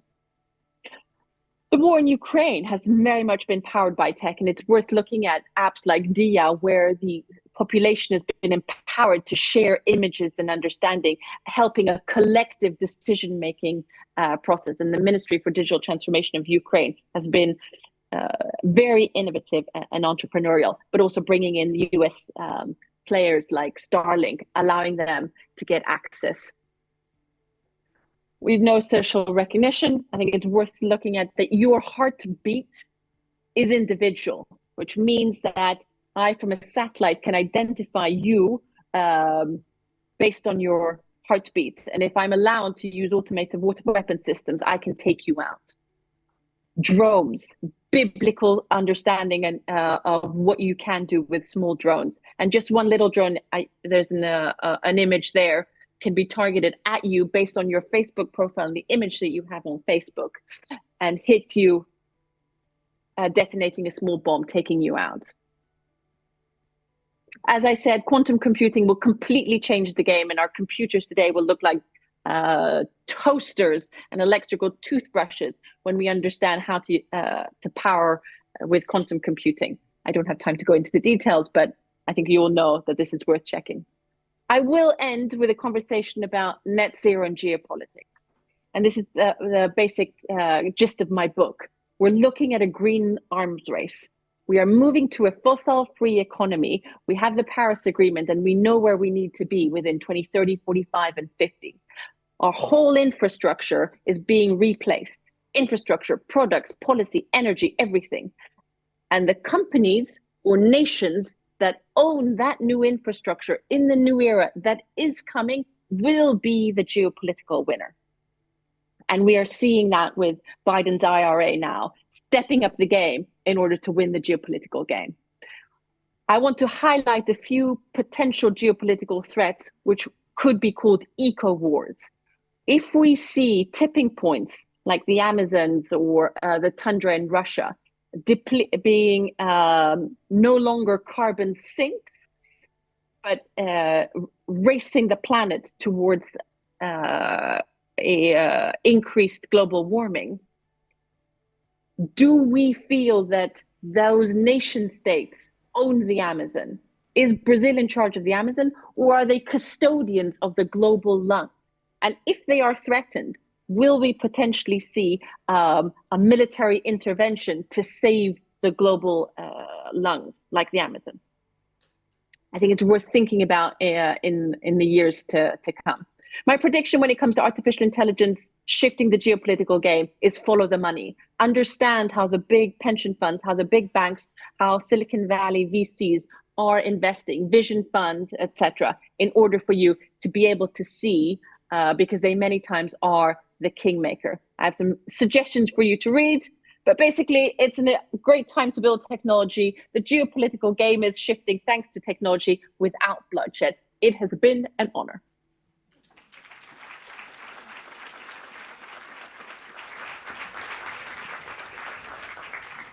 Aurora, thank you very much for an excellent keynote, and at the same time I want to thank all our fantastic speakers today and our great discussions, for great keynotes. And unfortunately my co-moderator Maria was forced to leave because she had a plane to catch, and we were supposed to have a little back and forth of our main takeaways of this day, but we'll save that for the cocktail reception. She did whisper to me that her main takeaway was actually that you need to be able to tell the difference between a laptop and a toaster. That was a reference to Mr. Ilves. And I would probably say that there is a sweet spot between being efficient, maximizing efficiency, and resilience. That's like what we talked about in the very first session. You got to find that middle ground, that sweet spot from those polar opposites. But we would very much like to hear your takeaways, and luckily we've got that cocktail reception coming up. It's at the restaurant Platz, the same place where we had our lunch, where we had the afternoon coffee break, and I hope everyone will be there in a minute. But now, thank you so much for attending this Future Forum, and thanks to all our people following the live online stream as well, and hope to see you at the cocktails. Stay relevant, stay resilient, stay alive. Thank you very much.